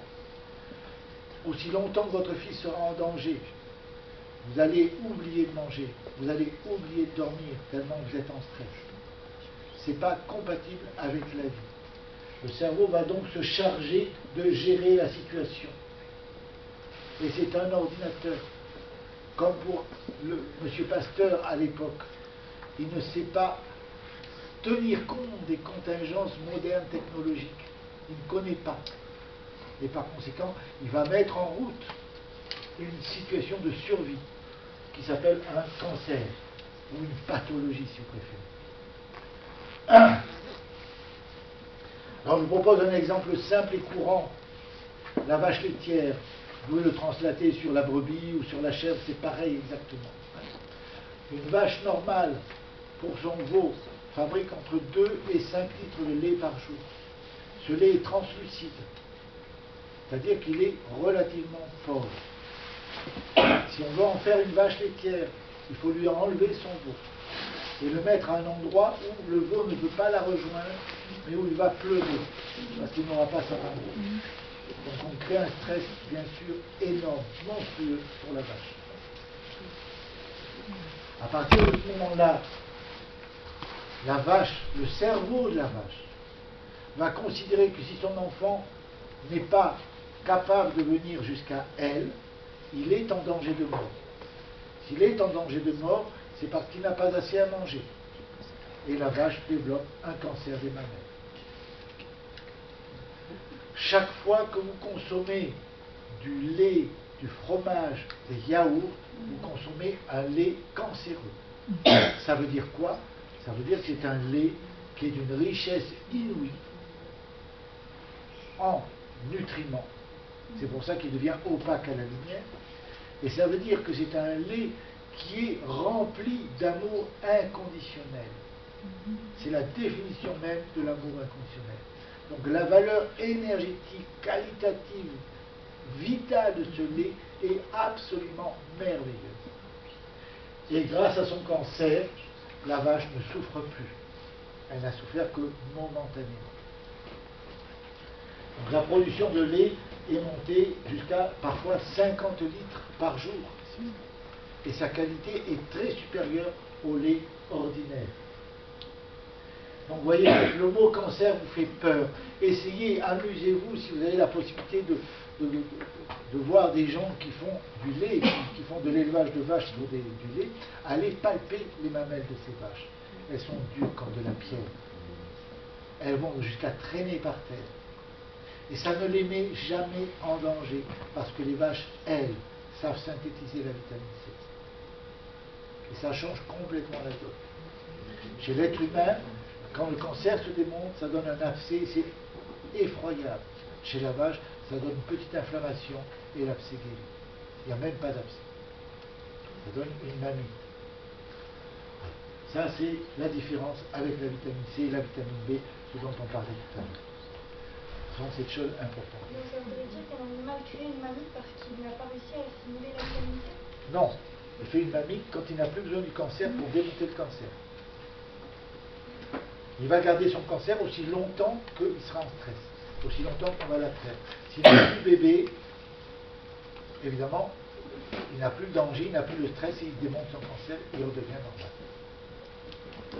Alors c'est pareil pour les brebis, pour les chèvres, c'est exactement la même chose. Quelle est l'utilité biologique du cancer? Enfin, pourquoi ce mécanisme? Je n'arrive pas très bien à comprendre. Quelle est la logique pour la vache de créer un cancer? Enfin, bon, biologiquement. Parce que, si tu veux, le premier danger de mort pour l'enfant, ça a toujours été la famine. C'est tout. Pour le cerveau, c'est le premier programme qui est inscrit. Et quel est l'intérêt de manger des produits laitiers, y compris plus bio, on va dire, si c'est pour consommer la détresse de la vache? Ben, la détresse de la vache, tu ne la manges pas, parce que lorsqu'elle commence à fabriquer du lait, elle n'est plus en détresse. La détresse de la vache, c'est lorsqu'elle construit son cancer. À un niveau Ça dure 3 semaines. énergétique. Comment? À un niveau énergétique. Au niveau énergétique, c'est l'amour inconditionnel. Donc, Pas c'est pour géant. vous, pas pour moi. Pour la vache, c'est l'amour inconditionnel. C'est pour que je consomme son amour inconditionnel. Là, je ne vous dis pas qu'il faut boire du lait. Le niveau énergétique du lait, Je ne vous dis pas qu'il faut boire du lait, vous faites ce que vous voulez, ça m'est égal. Mais sachez que c'est comme ça. Ça marche comme ça. C'est comme ça que fonctionnent tous les paysans qui font du lait. Après, c'est un exemple, hein, vous faites absolument comme vous voulez. Donc le cancer de la vache laitière, c'est un petit peu comme une soupape de sécurité, qui lui permet de survivre malgré le stress. Et de ne pas être trop affecté par le stress. Et bien c'est exactement pareil pour nous. Chaque fois que nous vivons des stress violents, une pathologie se met en place la plupart du temps à notre insu, à l'intérieur de notre corps. Sachez que 89 fois sur 100, on fait le diagnostic du cancer quand il commence à se démonter. C'est-à-dire quand vous êtes en phase de guérison. 9 fois sur 10 au moins, le cancer est parfaitement inapparent quand il est en phase active. Pour la vache laitière, on le voit parce que c'est extérieur. Pour un cancer du sein, ça se voit. Pour un cancer de la peau, ça se voit. Mais la plupart du temps, c'est inapparent. Alors bien sûr, l'inconvénient, c'est que la vache ne va pas vivre 20 ans comme une vache normale. Elle va vivre que 6 ou 7 ans. Puisqu'elle donne toute sa substance à son bébé. Donc c'est pas, je ne vous dis pas qu'il faut manger des laitages. Je vous explique le principe de psychosomatique par rapport à ces problèmes-là. C'est parce que c'est des choses que tout le monde connaît plus ou moins. Qui ne mange pas du fromage en France? Voilà, au niveau des mamelles, le mécanisme est exactement le même pour tous les mammifères. Les mammifères sont des spécialistes de l'amour inconditionnel, sauf les humains d'ailleurs. Voilà. Quelque part, c'est important de comprendre ça. Et chaque fois qu'une femme fait un cancer du sein, 9 fois sur 10, c'est qu'il y a ce problème-là. Ça peut être aussi un problème de séparation de l'enfant, donc ça peut être un peu plus complexe. Mais c'est vrai, même si l'enfant a 50 ans et que la maman en a 80, ça ne change rien pour le cerveau. Le cerveau n'est pas intelligent, je vous le rappelle. Vous excluez alors tout polluant extérieur chimique, comme l'aluminium, comme... Complètement. Pour vous, ça n'a pas de sens. Non. D'aller chercher la résonance du cancer chez la femme avec par exemple la pilule, comme on en avait parlé, le fait qu'elle ne fait pas de lait, on lui fait croire qu'elle est tout le temps enceinte, des années... Si tu veux, là, il faudrait vraiment des statistiques infiniment plus impressionnantes pour pouvoir donner éventuellement une circonstance favorisante, mais en fait non.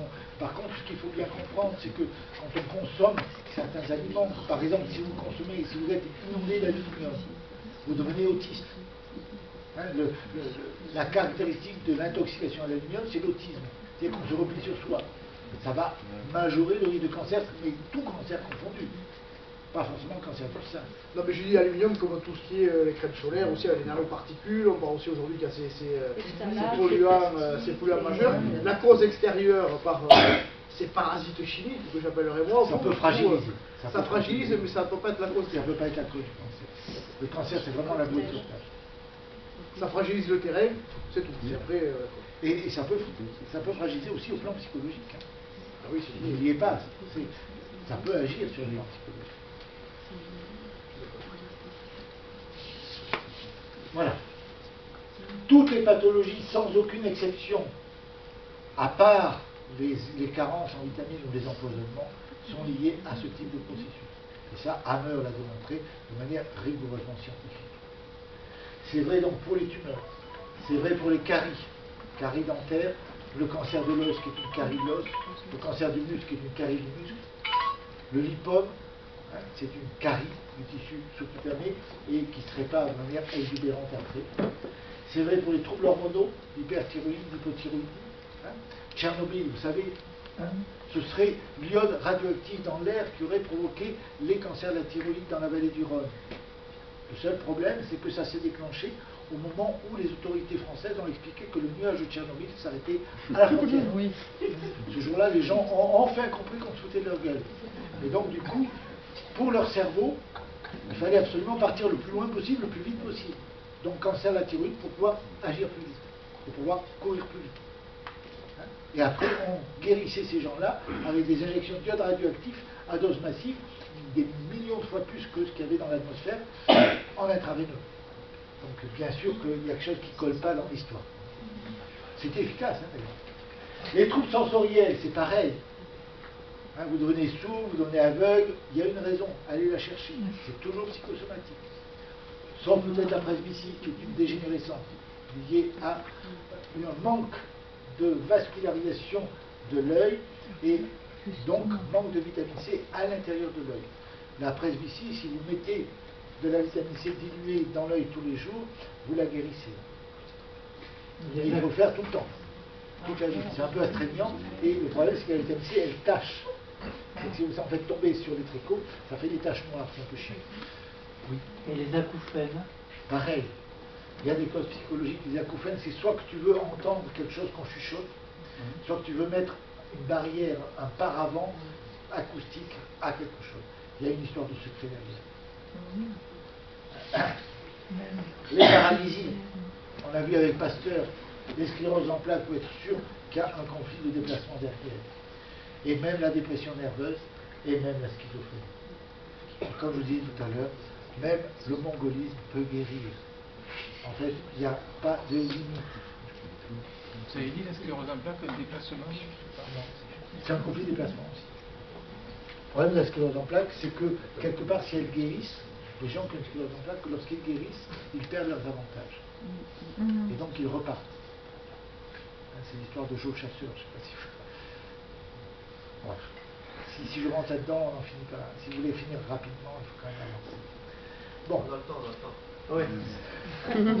On fera après dans les questions, pour ça, ceux qui voudront partir pourront partir. Voilà.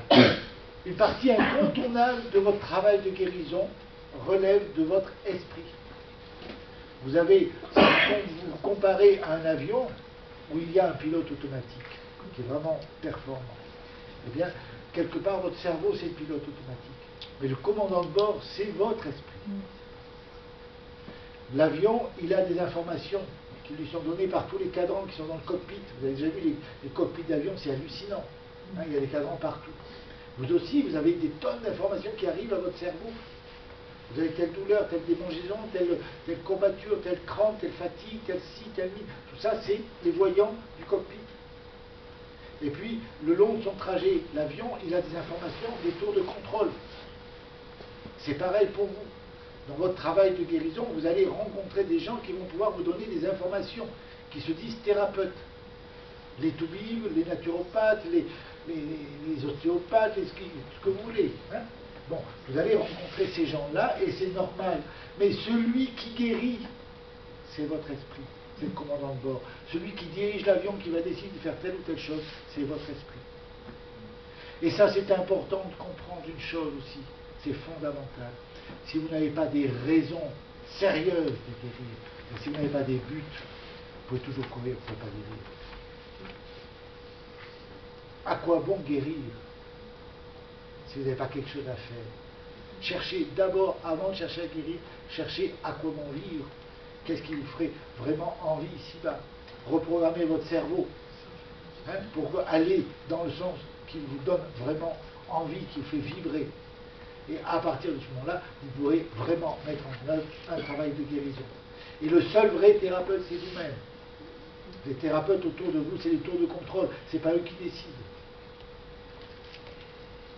Qu'est-ce que vous mettez dans le terme guérir?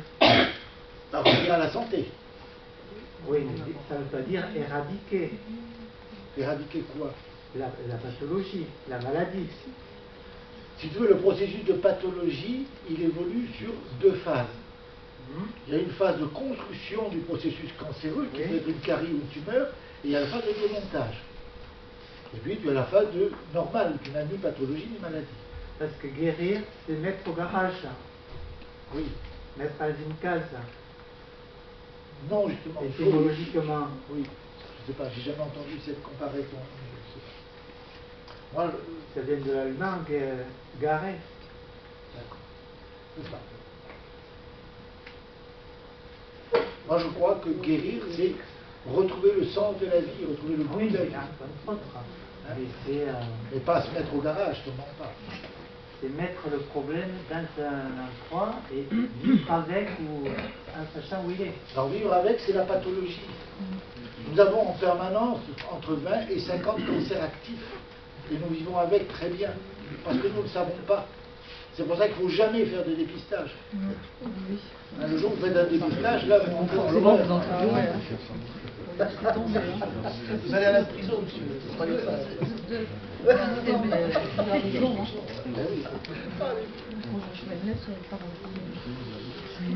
Voilà.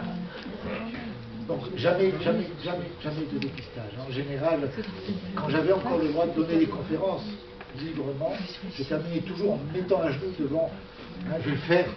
Par pitié, ne faites jamais de dépistage. C'est important. Vous savez, c'est pas moi qui parle, c'est le collège des médecins, le collège des gynécologues de France, il y a quelques années. a publié un article extrêmement sérieux dans tous les journaux médicaux, en expliquant que sur 1000 patientes dépistées pour le cancer du sein, il trouvait 14 positifs. Sur ces 14 positifs, il n'y avait que, c'est le collège des gynécologues qui parle, il n'y avait que 4 vrais cancers du sein. Les 10 autres étaient des faux positifs. Ça veut dire qu'il y avait 10 personnes sur 14 qui subissaient tout le protocole officiel. Pour rien. Et c'est pour ça qu'ils arrivent aujourd'hui à prétendre qu'on guérit un cancer du sein sur 2. Tu parles. Il n'y avait rien. Ils guérissent rien du tout. Ils tuent beaucoup plus de gens que ceux qui sont cancéreux. Ils ne guérissent absolument pas le cancer du sein, je peux vous l'affirmer. Celui-là de aucun autre d'ailleurs. C'est lamentable. Bon, ben voilà, on a fini. Alors, je vous présente rapidement les bouquins si vous voulez acheter. Donc, une diététique pour guérir, c'est un livre remarquable, écrit par un type absolument remarquable. Et qui vous donne absolument toutes les données sur la diététique moderne, qui fait le tour de tous les régimes qui sont proposés à droite et à gauche. Le Coca-Cola, qui n'est pas une boisson, là encore, mais un médicament, et qui est un remarquable médicament. Contre la gastro, des contrairement à la gastro, toutes les convalescents, toutes les courbatures, tout le foie, c'est un excellent remède du foie. C'est un tonique, c'est un antidépresseur, mais c'est pas une boisson. Comme l'alcool, c'est un remède. Et si vous regardez la conclusion du Coca-Cola, c'est géant, c'est magnifique. C'est une soupe de remède extraordinaire. Elle est secrète, la composition, on la connaît pas. Tu as tous les éléments. Tu n'as pas les proportions, mais tu as tous les éléments. Donc, il n'y a pas d'aspartame, j'imagine. Il n'y a pas de... C'est pas du Coca-Cola light. Ah, non, pas du lac. Ah non, alors, ça vous donne aussi l'étude de A jusqu'à Z de toutes les vitamines. Et ça vous explique cette histoire des marées sanguines qui permet de comprendre que le seul repas du jour doit être le soir. Enfin, c'est vraiment un bon bouquin.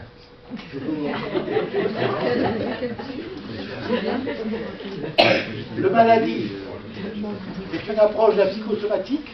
C'est aussi un excellent bouquin. Et vous avez en deuxième partie le clavier. C'est-à-dire que selon le type de pathologie, vous pouvez savoir quel est le type de conflit qui est à la clé.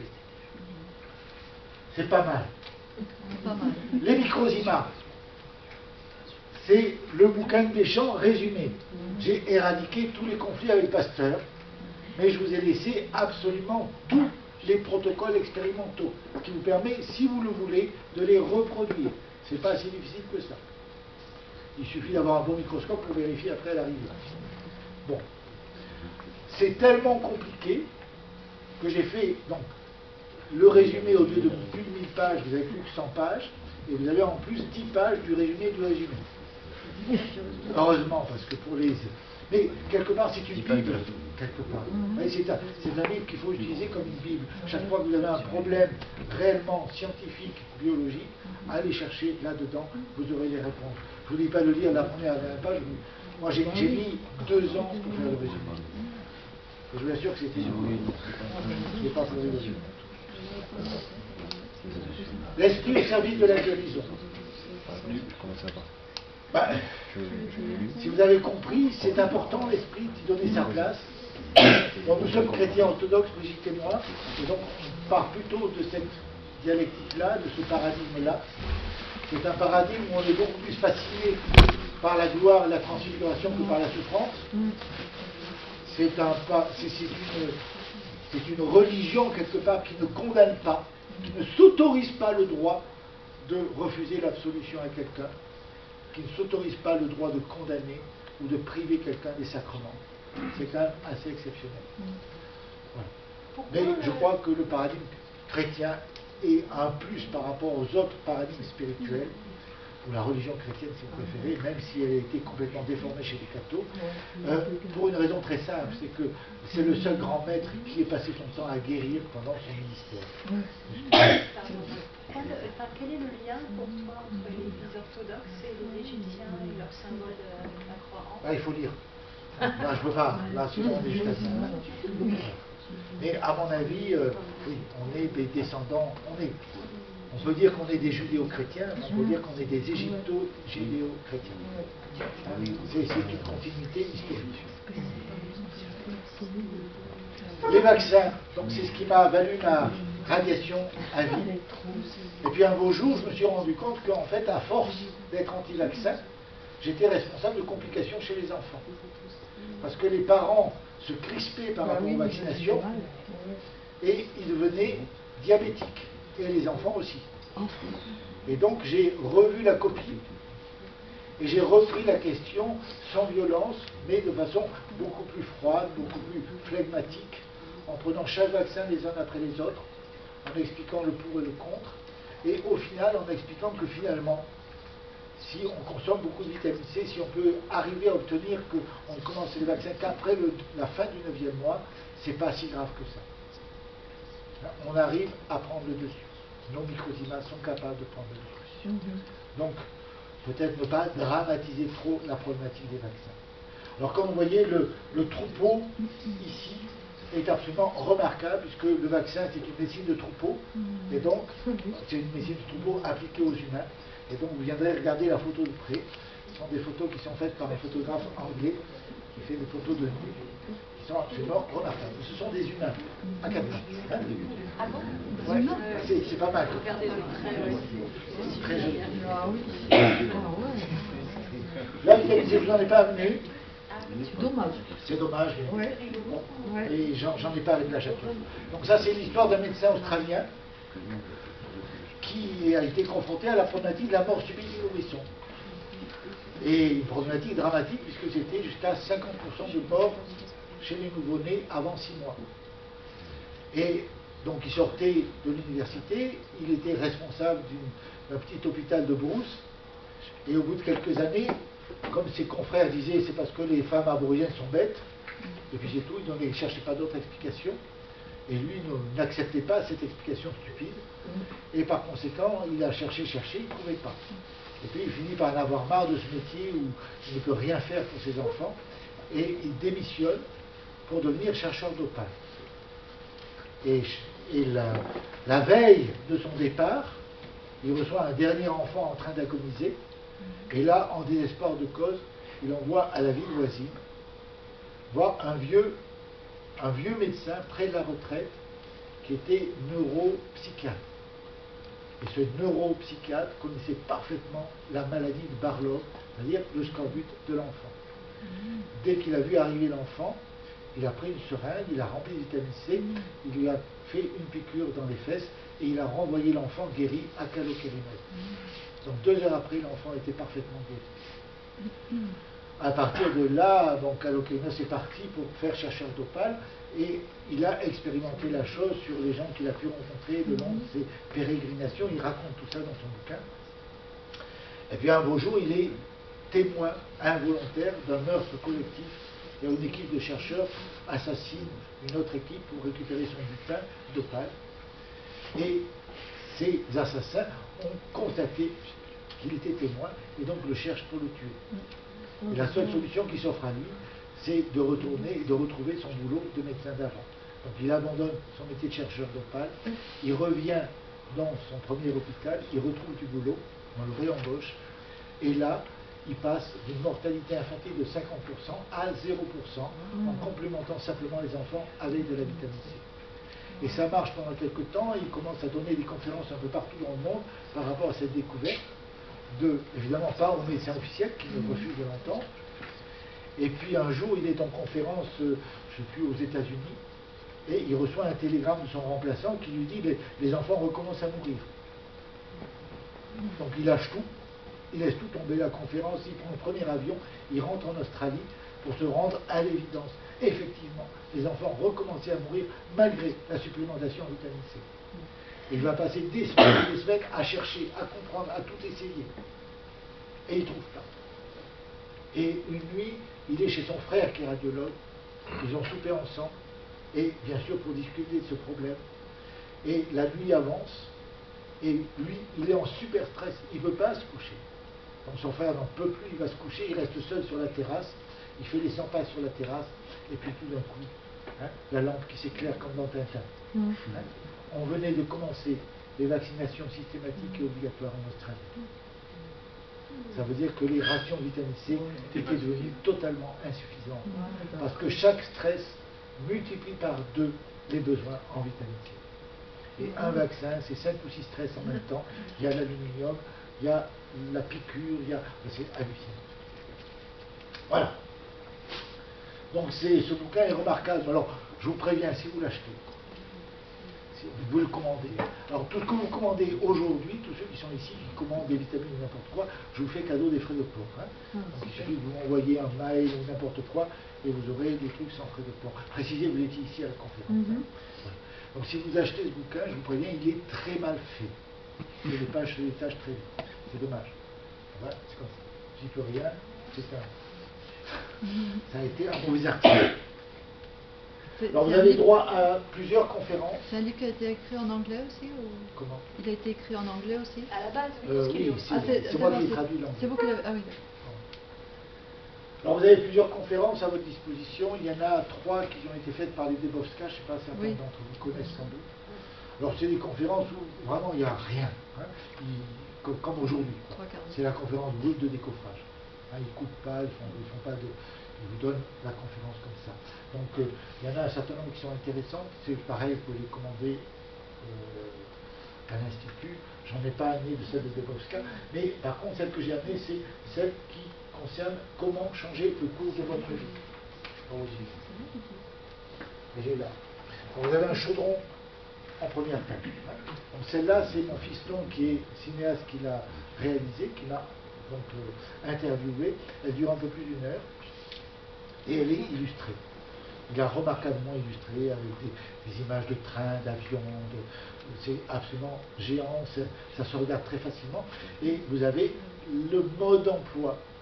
Mais par contre, ça n'exclut pas un petit travail sur une recherche généalogique et une recherche sur ce qui s'est passé pour vos parents à la naissance. Je peux vous promettre que si vous faites ce travail, qui représente à peu près 2-3 heures de boulot, avec, si vous venez chez nous c'est facile, si vous connaissez d'autres personnes qui savent le faire, il n'y a pas de problème, eh bien je peux vous garantir que vous pouvez changer du tout votre vie, vous pouvez partir, mais vraiment on a eu le temps encore, un monsieur qui est venu la semaine dernière et qui nous racontait qu'il était toujours en subfaillite, il était en dispute avec sa mère, c'était une horreur, du jour au lendemain tout s'est ouvert. Hein? La vie change complètement, l'argent débarque de partout, vous pouvez faire absolument tout ce que vous voulez, vous pouvez demander absolument tout ce que vous voulez, et ça se réalise. Une question par rapport à ça, comment faire pour avoir les informations autour de la naissance quand il n'y a plus personne pour les donner? Il faut démerder. C'est un coup de voyance. Non, mais en général, on arrive toujours, les cousins, les cousines de droite, de gauche, avoir quelques clés. On peut chercher aussi sur l'actualité. On peut, mais de toute façon, c'est une enquête, hein. C'est une enquête un peu policière. C'est une enquête policière, on peut savoir des choses. Bon, en plus, Brigitte elle a des dons absolument remarquables par rapport à ça, c'est-à-dire qu'elle est capable de vous raconter pratiquement votre vie et ce qui s'est passé dans votre enfance avec un petit test sur des dessins. C'est absolument géant. Bon, ça représente un énorme travail de Brigitte. Elle a acheté peut-être, je ne sais pas combien de bouquins qu'elle a lu, digéré et compris. Et puis à partir de là, aujourd'hui, elle a vraiment un don par rapport à ça. Donc on peut déjà savoir pas mal de choses. Ça veut dire qu'il faut venir. Il faut consacrer une demi-journée de votre vie et venir chez nous. Hein? Bon. Mais regardez la conférence. Parce que si vous ne regardez pas la conférence, comment? Oui, n'importe. Non, pas en week-end. En week-end, on se repose des fois. On fait des conférences. C'était vraiment l'alchimie de la vie, fabuleuse. Voilà. Alors, qu'est-ce que ça donne? Oui, alors, Brigitte. Toujours Brigitte. Bon, on vous a dit, certainement, vous avez entendu parler de Saint-Hildegard de Bingen. On prétend qu'elle a une médecine avec des plantes, avec des animaux, avec des morceaux d'os de tigre, avec des foies de je ne sais pas quoi. Bon, quelque part, ce qu'on nous raconte sur Saint-Hildegard de Bingen, c'est 89 fois sur 100 complètement délirant, ou bien c'est la médecine de l'époque. Et c'est absolument pas la médecine de Saint-Hildegard. Mais en plus, Saint-Hildegard souffrait d'une sclérose en plaques. Donc c'est intéressant. Brigitte a fait une étude extrêmement approfondie sur la question. Elle a pondu ce premier bouquin qui vous donne toute la vie et toute l'histoire de la pathologie de Saint-Hildegard, qui vous donne aussi des clés sur la médecine de l'époque, qui est attribuée à Saint-Hildegard de Bingen, mais qui n'est pas à Saint-Hildegard de Bingen, il faut être clair. Avec des photographies en couleur, des plantes correspondantes, avec leur rôle, l'efficacité éventuelle pour aider, bien sûr. Voilà. Et sachez que Hildegard de Bingen guérissait par l'esprit. Et son nom passé sur un malade, il était guéri. Ce n'était pas plus compliqué que ça. Elle n'avait pas besoin de plantes pour guérir les gens. Voilà. Par contre, Saint-Hildegard de Bingen est aussi précurseur de la psychosomatique.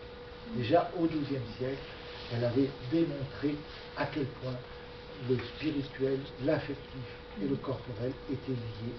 Et c'est le livre sur lequel Brigitte travaille actuellement, et je l'aide à le mettre en place actuellement, donc je sais de quoi je parle. Par exemple, par rapport au cancer du sein, je crois qu'elle nous apporte des clés psychosomatiques d'une importance capitale, et elle devrait nous permettre d'accéder à la guérison au plan psychosomatique beaucoup plus facilement. Bon, c'est un livre qui est cher parce que ça représente 2 ou 3 ans de travail, si ce n'est pas plus, acharné. Ça représente des centaines de bouquins lus, dévorés par Brigitte et digérés quelque part, mais il vaut vraiment le déplacement. Et le deuxième va être un véritable feu d'artifice par rapport à celui-là encore. Voilà. Alors vous avez aussi une revue, oui, c'est vrai que nous publions une revue. Alors le problème, c'est que avant, c'était 4 numéros par an. Au départ, c'était 1 numéro par mois, mais je n'ai pas tenu plus de 6 mois. Ensuite, ça a été 4 numéros par an. Et aujourd'hui, on en est presque à 1 numéro par an. Enfin, l'abonnement, c'est pour 4 numéros.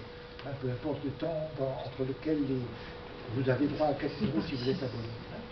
Voilà, les derniers numéros, vous avez quelques numéros qui sont présents ici. Hein, un sur l'acidose métabolique, un sur le message chrétien et un petit résumé sur les microzymas, la psychosomatique et la bioélectronique. Voilà. Le dernier numéro, j'en ai pas amené, le dernier numéro c'est sur les bactéries. Et le prochain numéro ce sera sur les virus. Et je ne sais pas quand est-ce que j'aurai le temps de le faire. Ça va être tout vite, ça existe pas ce machin. Il n'y aura pas de voilà. Voilà, j'ai fini. Merci.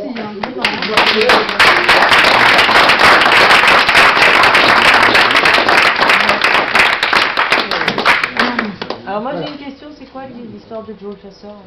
C'est quoi l'histoire de Joe le Chasseur? Ah oui. Joe le Chasseur. C'est l'histoire de la sclérose en plaques. Bon, c'est une histoire fictive. Hein. Imaginez un monsieur à l'époque préhistorique qui a pour mission de ramener du gibier à la tribu. La tribu elle-même, elle est installée dans une grotte qui est protégée de l'extérieur par une rivière. Au fond de la rivière, il faut passer debout parce qu'ils ne savent pas nager, au fond de la rivière, il y a des serpents venimeux. Le père de Joe le Chasseur est mort d'une morsure de serpent. Son frère aîné est mort d'une morsure de serpent. Ce matin-là, il se lève à l'aube et il part chasser avec son meilleur ami. Sous ses yeux, son meilleur ami se fait mordre par un serpent. Il est foudroyé sur le cou, emporté par le courant. La solution pour Joe le Chasseur, c'est quoi? Il ne peut pas y aller. Là, c'est trop. C'est la goutte d'eau qui fait déborder le vase. Il fait demi-tour, il retourne à la grotte. Et il se paralyse. S'il reste valide, le chef de tribu va lui demander pourquoi il n'est pas parti. S'il est paralysé, il a une bonne raison pour ne pas aller à la chasse. Donc le chef de tribu lui demande, mais pourquoi tu n'es pas parti? Je ne peux pas bouger. Bon, on envoie des collègues pour aller chercher le gibier. Ok. Le seul problème, c'est que à ce moment-là, il n'a plus besoin d'être paralysé, puisque d'autres y sont allés. Donc il guérit. Mais s'il guérit, on va lui demander d'y retourner. Donc il se reparalyse. C'est la sclérose en plaques. Chaque fois que vous êtes paralysé, ça vous arrange. Quand vous guérissez, vous retrouvez le conflit. Donc c'est pour ça que c'est très difficile de guérir les scléroses en plaques. Il faut trouver un système pour les sortir de leurs problématiques, qu'ils arrivent à avoir des envies de vivre qui aillent au-delà de la problématique que pose pour eux et qui a déclenché pour eux cette paralysie. Et le lien avec le vaccin de l'hépatite L'interféron, aucun. Aucun, c'est une fragilisation. Dans tous les vaccins, la plupart des vaccins, à part le BCG, c'est du vent, avec des informations, des informations mentales qui peuvent être négatives, comme le vaccin polio. Il n'y a rien dans le vaccin polio, puisqu'il n'y a pas de virus de polio. Bon, mais il y a une information de paralysie dans le vaccin polio. C'est pour ça qu'il y a énormément de paralysie à la suite du vaccin polio. Parce qu'il y a une information de paralysie. Mais l'immense problème, c'est que pour rendre les vaccins efficaces, on y colle dedans des doses d'aluminium à dose mortelle. C'est presque de la chimio. Et ces doses d'aluminium, si tu veux, la dose acceptable, selon le centre antipoison de Paris, c'est moins de 60 microgrammes par litre de sang. Dans chaque vaccin, à l'époque où j'exerçais, où j'étais radié, c'était 1250 microgrammes par dose de vaccin. C'est-à-dire 20 fois la dose toxique. Actuellement, ils ont baissé, ils sont entre 3 et 600. Mais s'il n'y a pas d'aluminium, le vaccin ne sert à rien. Il n'a aucune efficience. Par contre, s'il y a de l'aluminium, il crée un choc toxinique tel que la maladie guérison, correspondant au truc, ne peut pas se développer. Alors, c'est pas vrai pour la polio, parce que la polio n'est pas une maladie, c'est une pathologie. C'est complexe. Hein. Alors, tout ça est expliqué là-dedans. Hein. Voilà. Et l'aluminium, bien sûr, fragilise, rend autiste, c'est-à-dire replie sur soi, et Hammer a démontré, de façon tout à fait rigoureuse, qu'un stress est beaucoup moins dangereux si on peut le parler. Mais si tu es autiste, tu ne vas pas le parler. Donc c'est encore pire. Donc ça va favoriser la gravité du cancer. Et par rapport au tétanos, le vaccin contre le tétanos, apparemment, il n'y a pas une grande utilité. Ah, il sert strictement à rien. C'est un aérobie. Si, quelque part, il sert à quelque chose, parce que quelque part, ce sont des toxines tétaniques. C'est la toxine tétanique qui a été, on appelle ça une anatoxine, c'est-à-dire qui a été soi-disant atténuée. On l'a mis dans un bain-marie à 37 ou 40 degrés pendant quelques heures pour pouvoir l'atténuer. C'est-à-dire n'importe quoi. Hein. Mais bon, à partir de ce moment-là, soi-disant, elle est inoffensive. Mais en fait, à l'endroit de l'injection, dans le dos, ça va déclencher des spasmes musculaires effroyables qui vont entraîner des malpositions vertébrales. Et c'est là que tu vas avoir des tas de problèmes de mal de dos, de lumbago, de sciatique, de machin, qui vont être facilités par ce processus. Donc c'est extrêmement toxique et ça ne sert strictement à rien. Pas plus l'anatoxine, les anticorps, les antigènes, les tétanes, ça ne sert strictement à rien. Par contre, vitamine C intraveineuse, je vous dis, 1 gramme de vitamine C intraveineuse, vous n'avez pas un tétanos qui résiste. Vous êtes guéri dans les 2 minutes. Oui, voilà, en plus ça se soigne apparemment. Voilà, ça se soigne très bien. Si vous consommez régulièrement la vitamine C, vous ne risquez rien. Vous n'aurez jamais de tétanos. S'il vous plaît. Et que dites-vous pour le vaccin contre la grippe? Récemment, mon médecin m'a affirmé que toutes les personnes un peu âgées qui ne se faisaient pas vacciner avaient beaucoup plus de problèmes que celles qui étaient vaccinées. C'est exactement le contraire. Ils ont fait l'excellence en Bretagne où ils ont démontré que les gens vaccinés étaient beaucoup plus malades que les gens non vaccinés. On le voit à Guyana, tous les gens après le vaccin, ils sont malades. Et pourquoi on fait le vaccin contre la grippe aux personnes âgées? Parce que chaque vaccin contre la grippe, c'est une dose d'aluminium. L'aluminium, c'est les dégâts que ça fait dans le cerveau, c'est la vache folle. On appelle ça des encéphalites spongiformes. Ça fait des trous dans le cerveau. C'est l'Alzheimer. On sait que dans l'Alzheimer, la cause principale de l'Alzheimer, c'est l'aluminium. Donc c'est pour ça qu'il y a de plus en plus précocement des Alzheimer. Parce qu'on commence à vous vacciner pour la grippe très tôt, de plus en plus tôt. Donc les Alzheimer sont de plus en plus précoces. Ça ne veut pas dire que c'est la seule cause de l'Alzheimer. Il y a d'autres causes. Les autres causes, c'est les séparations. Les Alzheimer, ce qui caractérise les Alzheimer, c'est essentiellement la perte de mémoire. La perte de mémoire, vous perdez des pans entiers de votre mémoire quand vous avez vécu des deuils, des séparations, qui n'est pas accepté, qui n'est pas digéré.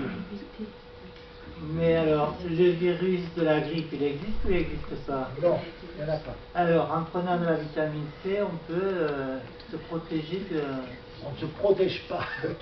Alors, moi, je comprends plus rien, là. Oui, la grippe est un processus de guérison de quelque chose qui est en Les marqueurs dans les prises de sang, ça existe quand même. Oui, oui. Tu prends une pièce, pile ou face. C'est Voilà. positif, c'est négatif. Il n'y a rien d'autre. C'est gratuit, complètement gratuit. Il n'y a rien d'autre. On se fout de ta gueule là encore. Oui, d'accord. J'ai l'impression que là aussi, non, moi, quand même, c'est juste trucs qui sont assez... Ça se digère. Il faut quelques temps pour J'ai vu que mais ça, je sais. vous pouvez soigner, Cherche pas, ça va pas plus loin. vous pouvez soigner un zona avec des injections de vitamine C si on le prenait à temps et à haute dose. Vous l'avez expérimenté? Alors, le problème, on a expérimenté les injections de vitamine C, pas pour le zona, hein, mais on l'a expérimenté. Pour le zona, si tu as quelqu'un qui coupe le feu, c'est bien plus efficace. Oh non, parce que j'ai eu un zona et j'ai eu quelqu'un qui a coupé le feu et c'était horriblement douloureux et ça durait. Bah, c'est qu'il n'a pas, il a pas, Non, il a pas, il a pas non, fait elle de- était très bonne. Elle était, Sinon, c'est la vitamine B12 pour travailler sur le nerf. ouais. Hein, c'est ça qui est B12, efficace pour le zona. ouais. Et Et la vitamine C, vous n'avez... Mais il faut se prendre, il faut pas attendre, il faut le faire le problème de la vitamine C en injectable, si vous faites les doses suffisantes, au rythme suffisant, au bout de 48 heures, votre veine est devenue un cordon fibreux irrécupérable. Vous n'avez pas 50 veines sur les bras. Donc, c'est limité dans le temps. Alors bon, les gens qui fabriquent, qui font ça, ils font une injection de vitamine C de temps en temps, mais pas tous les jours. Et c'est pas efficace. Je crois que là... Mais c'était pas Mais répété, par je crois contre- que c'était une dose Par assez contre, ce qu'il faut importante. savoir, c'est que si vous faites des lavements en vitamine C, Ah. vous avez exactement le même effet Ouais. que la D'accord. perfusion intraveineuse, Ah. sans Ah. aucun inconvénient. D'accord. Donc ça, il suffit de me passer un mail, je vous envoie le D'accord. protocole par retour, Ah ouais. parce que bien sûr, vous ne pouvez pas mettre de la vitamine C telle qu'elle, Ouais. il faut la diluer avec du bicarbonate, avec du carbonate. D'accord. hein. Ah. Ça marche. D'accord. Mais par rapport au zonage, j'ai pas l'expérience. Et la vitamine C lipo, comment on appelle ça, zomal ou un nom comme Ça ça? s'appelle du foutage de gueule. Pourquoi? Parce que c'est pas vrai. C'est du n'importe quoi. Et la dextrogir, la lévogir, Ça là, passe cette femme, ça passe l'estomac, non? C'est ça? Dès la bouche, il y a une telle avidité des mycosima pour la vitamine C, dès la bouche, ça commence à passer dans le sang. Ah, ah. Donc on nous raconte n'importe quoi. Mais il faut se rendre intéressant, il faut vendre ses Mais produits. c'est et pas les la autres. même chose quand on disait la vitamine C a duré, comment on appelle, non, il y avait un nom, longue durée reportée. Ouais, Oui, la foutaise. C'est la La foutaise. foutaise, parce que tu fais des. Ce sont les globules blancs qui contiennent le plus de vitamine C et ils ont environ 2 ou 3 mois de stock. Si tu prends 10 grammes par jour, au bout de quelques mois, tu auras 2 ou 3 mois d'avance. D'accord, en stock. d'accord. Donc les formes retard, tout ça, c'est la fiche. Formule, Ah, la ouais, vitamine C c'est quand la tu formule veux. automne. Alors, forme dextrogir, lévogir, je vais répondre. hein. Parce que, bon, il faut savoir, la formule chimique de la vitamine C, c'est l'acide L-ascorbique. Et pendant très longtemps, j'ai cru que ça veut dire qu'elle était lévogir. Ah. Eh bien, c'est faux. Elle est dextrogir. Ah, Voilà, je me suis fait avoir. Par contre, la formule chimique D-ascorbique est un poison. Il ne faut surtout pas l'utiliser. Donc il donne qu'une qualité, quoi. Voilà, c'est L-ascorbique. Et elle est dextrogir. Et c'est celle qu'il faut. Et c'est celle qui Et bon, ça, c'est pas de la tromperie. On peut les c'est de la trouver chimie. où? C'est du E300. C'est du E300 dans ce cas. Le 300. Tu Alors, parlais- après, il y a différentes qualités, hein, vitamine C. Elle est plus ou moins oxydée, plus ou moins fine, il y a plein de choses. Tu parlais tout à l'heure des vaccins, tu disais c'est tout du vent sauf le BCG. Donc c'était ma première question. Ah non, c'est pas tout du blanc. Je sais pas si... Puisqu'il y a l'aluminium, il y a plein de Non, mais au salmonelles. niveau anatoxine, tralala, enfin, chose. Pour le vaccin tétanos. Tu disais, mais sauf le BCG. Je dis que j'utilise le BCG. Mais lui, c'est pas du vent, parce Non, que le bacille c'est est pas ça. réellement présent. C'est pas ce que j'ai dit. Ce que j'ai dit, c'est que le BCG, il n'y a pas d'adjuvant toxique Ah, tu dedans. parlais de l'aluminium quand tu Voilà. disais sauf. Dans tous les autres vaccins, vous avez de l'aluminium. D'accord. pas dans le BCG. Et la deuxième partie de question, c'était les soi-disant chocs anaphylactiques ou autres réactions après un BCG, ça n'existe pas. C'est pas le vaccin. Enfin, ça peut exister, bien sûr. Un choc anaphylactique peut faire qu'on a Compris les miasmes. Non, c'est pas des miasmes. C'est une réaction allergique majeure. Parce que ça te rappelle quelque chose dans ta généalogie ou dans ton vécu, où la solution c'était d'être mort. Un choc anaphylactique. Psychosomatique là-dessus, quelqu'un qui réagit à un BCG à 5 ans. Un choc anaphylactique, c'est une mort clinique. C'est une mort apparente. Et c'est un programme qu'on retrouve chez les insectes. Il faut savoir qu'il y a un certain nombre d'insectes qui ont besoin pour leurs larves d'animaux vivants. Mais il faut que ces animaux vivants ne mangent pas les larves. Ce sont des guêpes en particulier. Vous savez, ces guêpes qui fabriquent des espèces, il y en a pas mal ici, qui fabriquent des espèces de petits cocons en terre. Dans les rideaux, tout ça. Si vous vous amusez à découper tranquillement là, vous verrez qu'il y a des animaux, il y a des insectes dedans, qui sont vivants. Et alors, pour qu'ils soient vivants, il faut que la guêpe pique l'animal à un endroit précis, extrêmement précis, au niveau du cou. Et il faut vraiment que ce soit d'une précision chirurgicale et elle envoie un venin qui paralyse l'animal mais qui ne le tue pas. Voilà. Et les animaux, les insectes qui sont les victimes de ces guêpes le savent. Elles ont aussi une génétique et un moyen de défense. Et bien, le moyen de défense pour eux, c'est de faire le mort. Si elles font le mort, les guêpes passent au-delà. Il leur faut des animaux vivants. Voilà. Et donc, quelque part, quand on fait un choc anaphylactique, c'est qu'on a cette problématique. Bon, c'est pareil, si un jour vous donnez un coup de bâton dans un essaim de guêpes, ou un essaim d'abeilles, la solution, c'est de faire le mort. Si vous ne faites pas le mort, vous êtes mort. Hein? Parce que vous allez en baver. Par contre, si vous faites le mort, terminé. Ça passe au diable. Donc quand vous faites un choc anaphylactique, c'est que dans votre ascendance ou dans votre vécu, vous avez vécu une situation de cet ordre-là. Et la tuberculose en psychosomatie, là, vous avez la référence. Je suis pas Colette, s'il te plaît. Pardon. La tuberculose en psychosomatique, quelle est sa signification? Alors, et la référence à la généalogie. La tuberculose, ça dépend de la tuberculose. Tu peux avoir une tuberculose du poumon, une tuberculose digestive, une tuberculose rénale, une tuberculose... Est-ce que tu mets les deux ensemble, la réaction au vaccin BCG, qui n'est pas tout à fait une tuberculose, et une tuberculose? Non, ça n'a aucun rapport. Tu ne feras une tuberculose que si tu as un cancer correspondant. Sinon, tu ne feras jamais de tuberculose. Bon, je vous donne un exemple. Tous les enfants, pas tous les enfants, 9 enfants sur 10 naissent avec un cancer du poumon.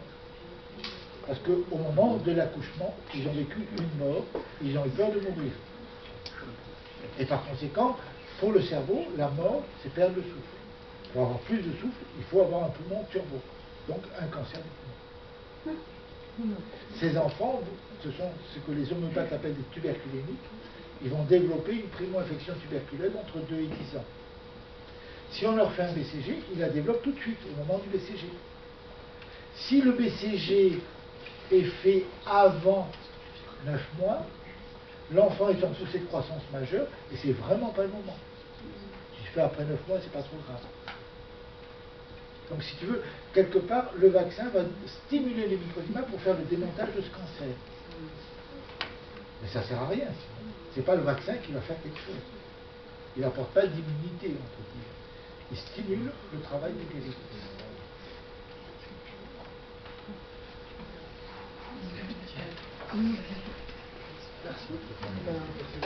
J'ai une question. Oui. Quel rapport entre les cellules souches adultes? Est-ce qu'il y a un rapport sur toute une nouvelle... Oui, il y a un rapport financier très important. Oui, non, c'était France Villain qui disait on peut faire d'une manière beaucoup moins onéreuse que les grands sportifs qui partent en Suisse. C'est avec le lavement pas dérivatif, c'est faire circuler. Il n'y a pas de cellules souches, c'est le microdima qui bâtit ces cellules. D'accord, en fait c'est ça. C'est une microdima qui c'est eux qui bâtissent les cellules. Mais c'est la même chose peut-être. Comment? C'est peut-être la même chose, mais sous un autre nom. Ah non, c'est pas du tout la même chose. Non, c'est une sorte de fric. rien.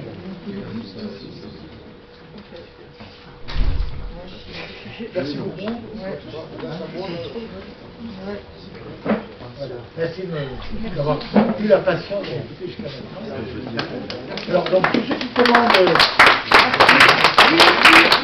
préparez les ici, vous avez le corps gratuit pour cette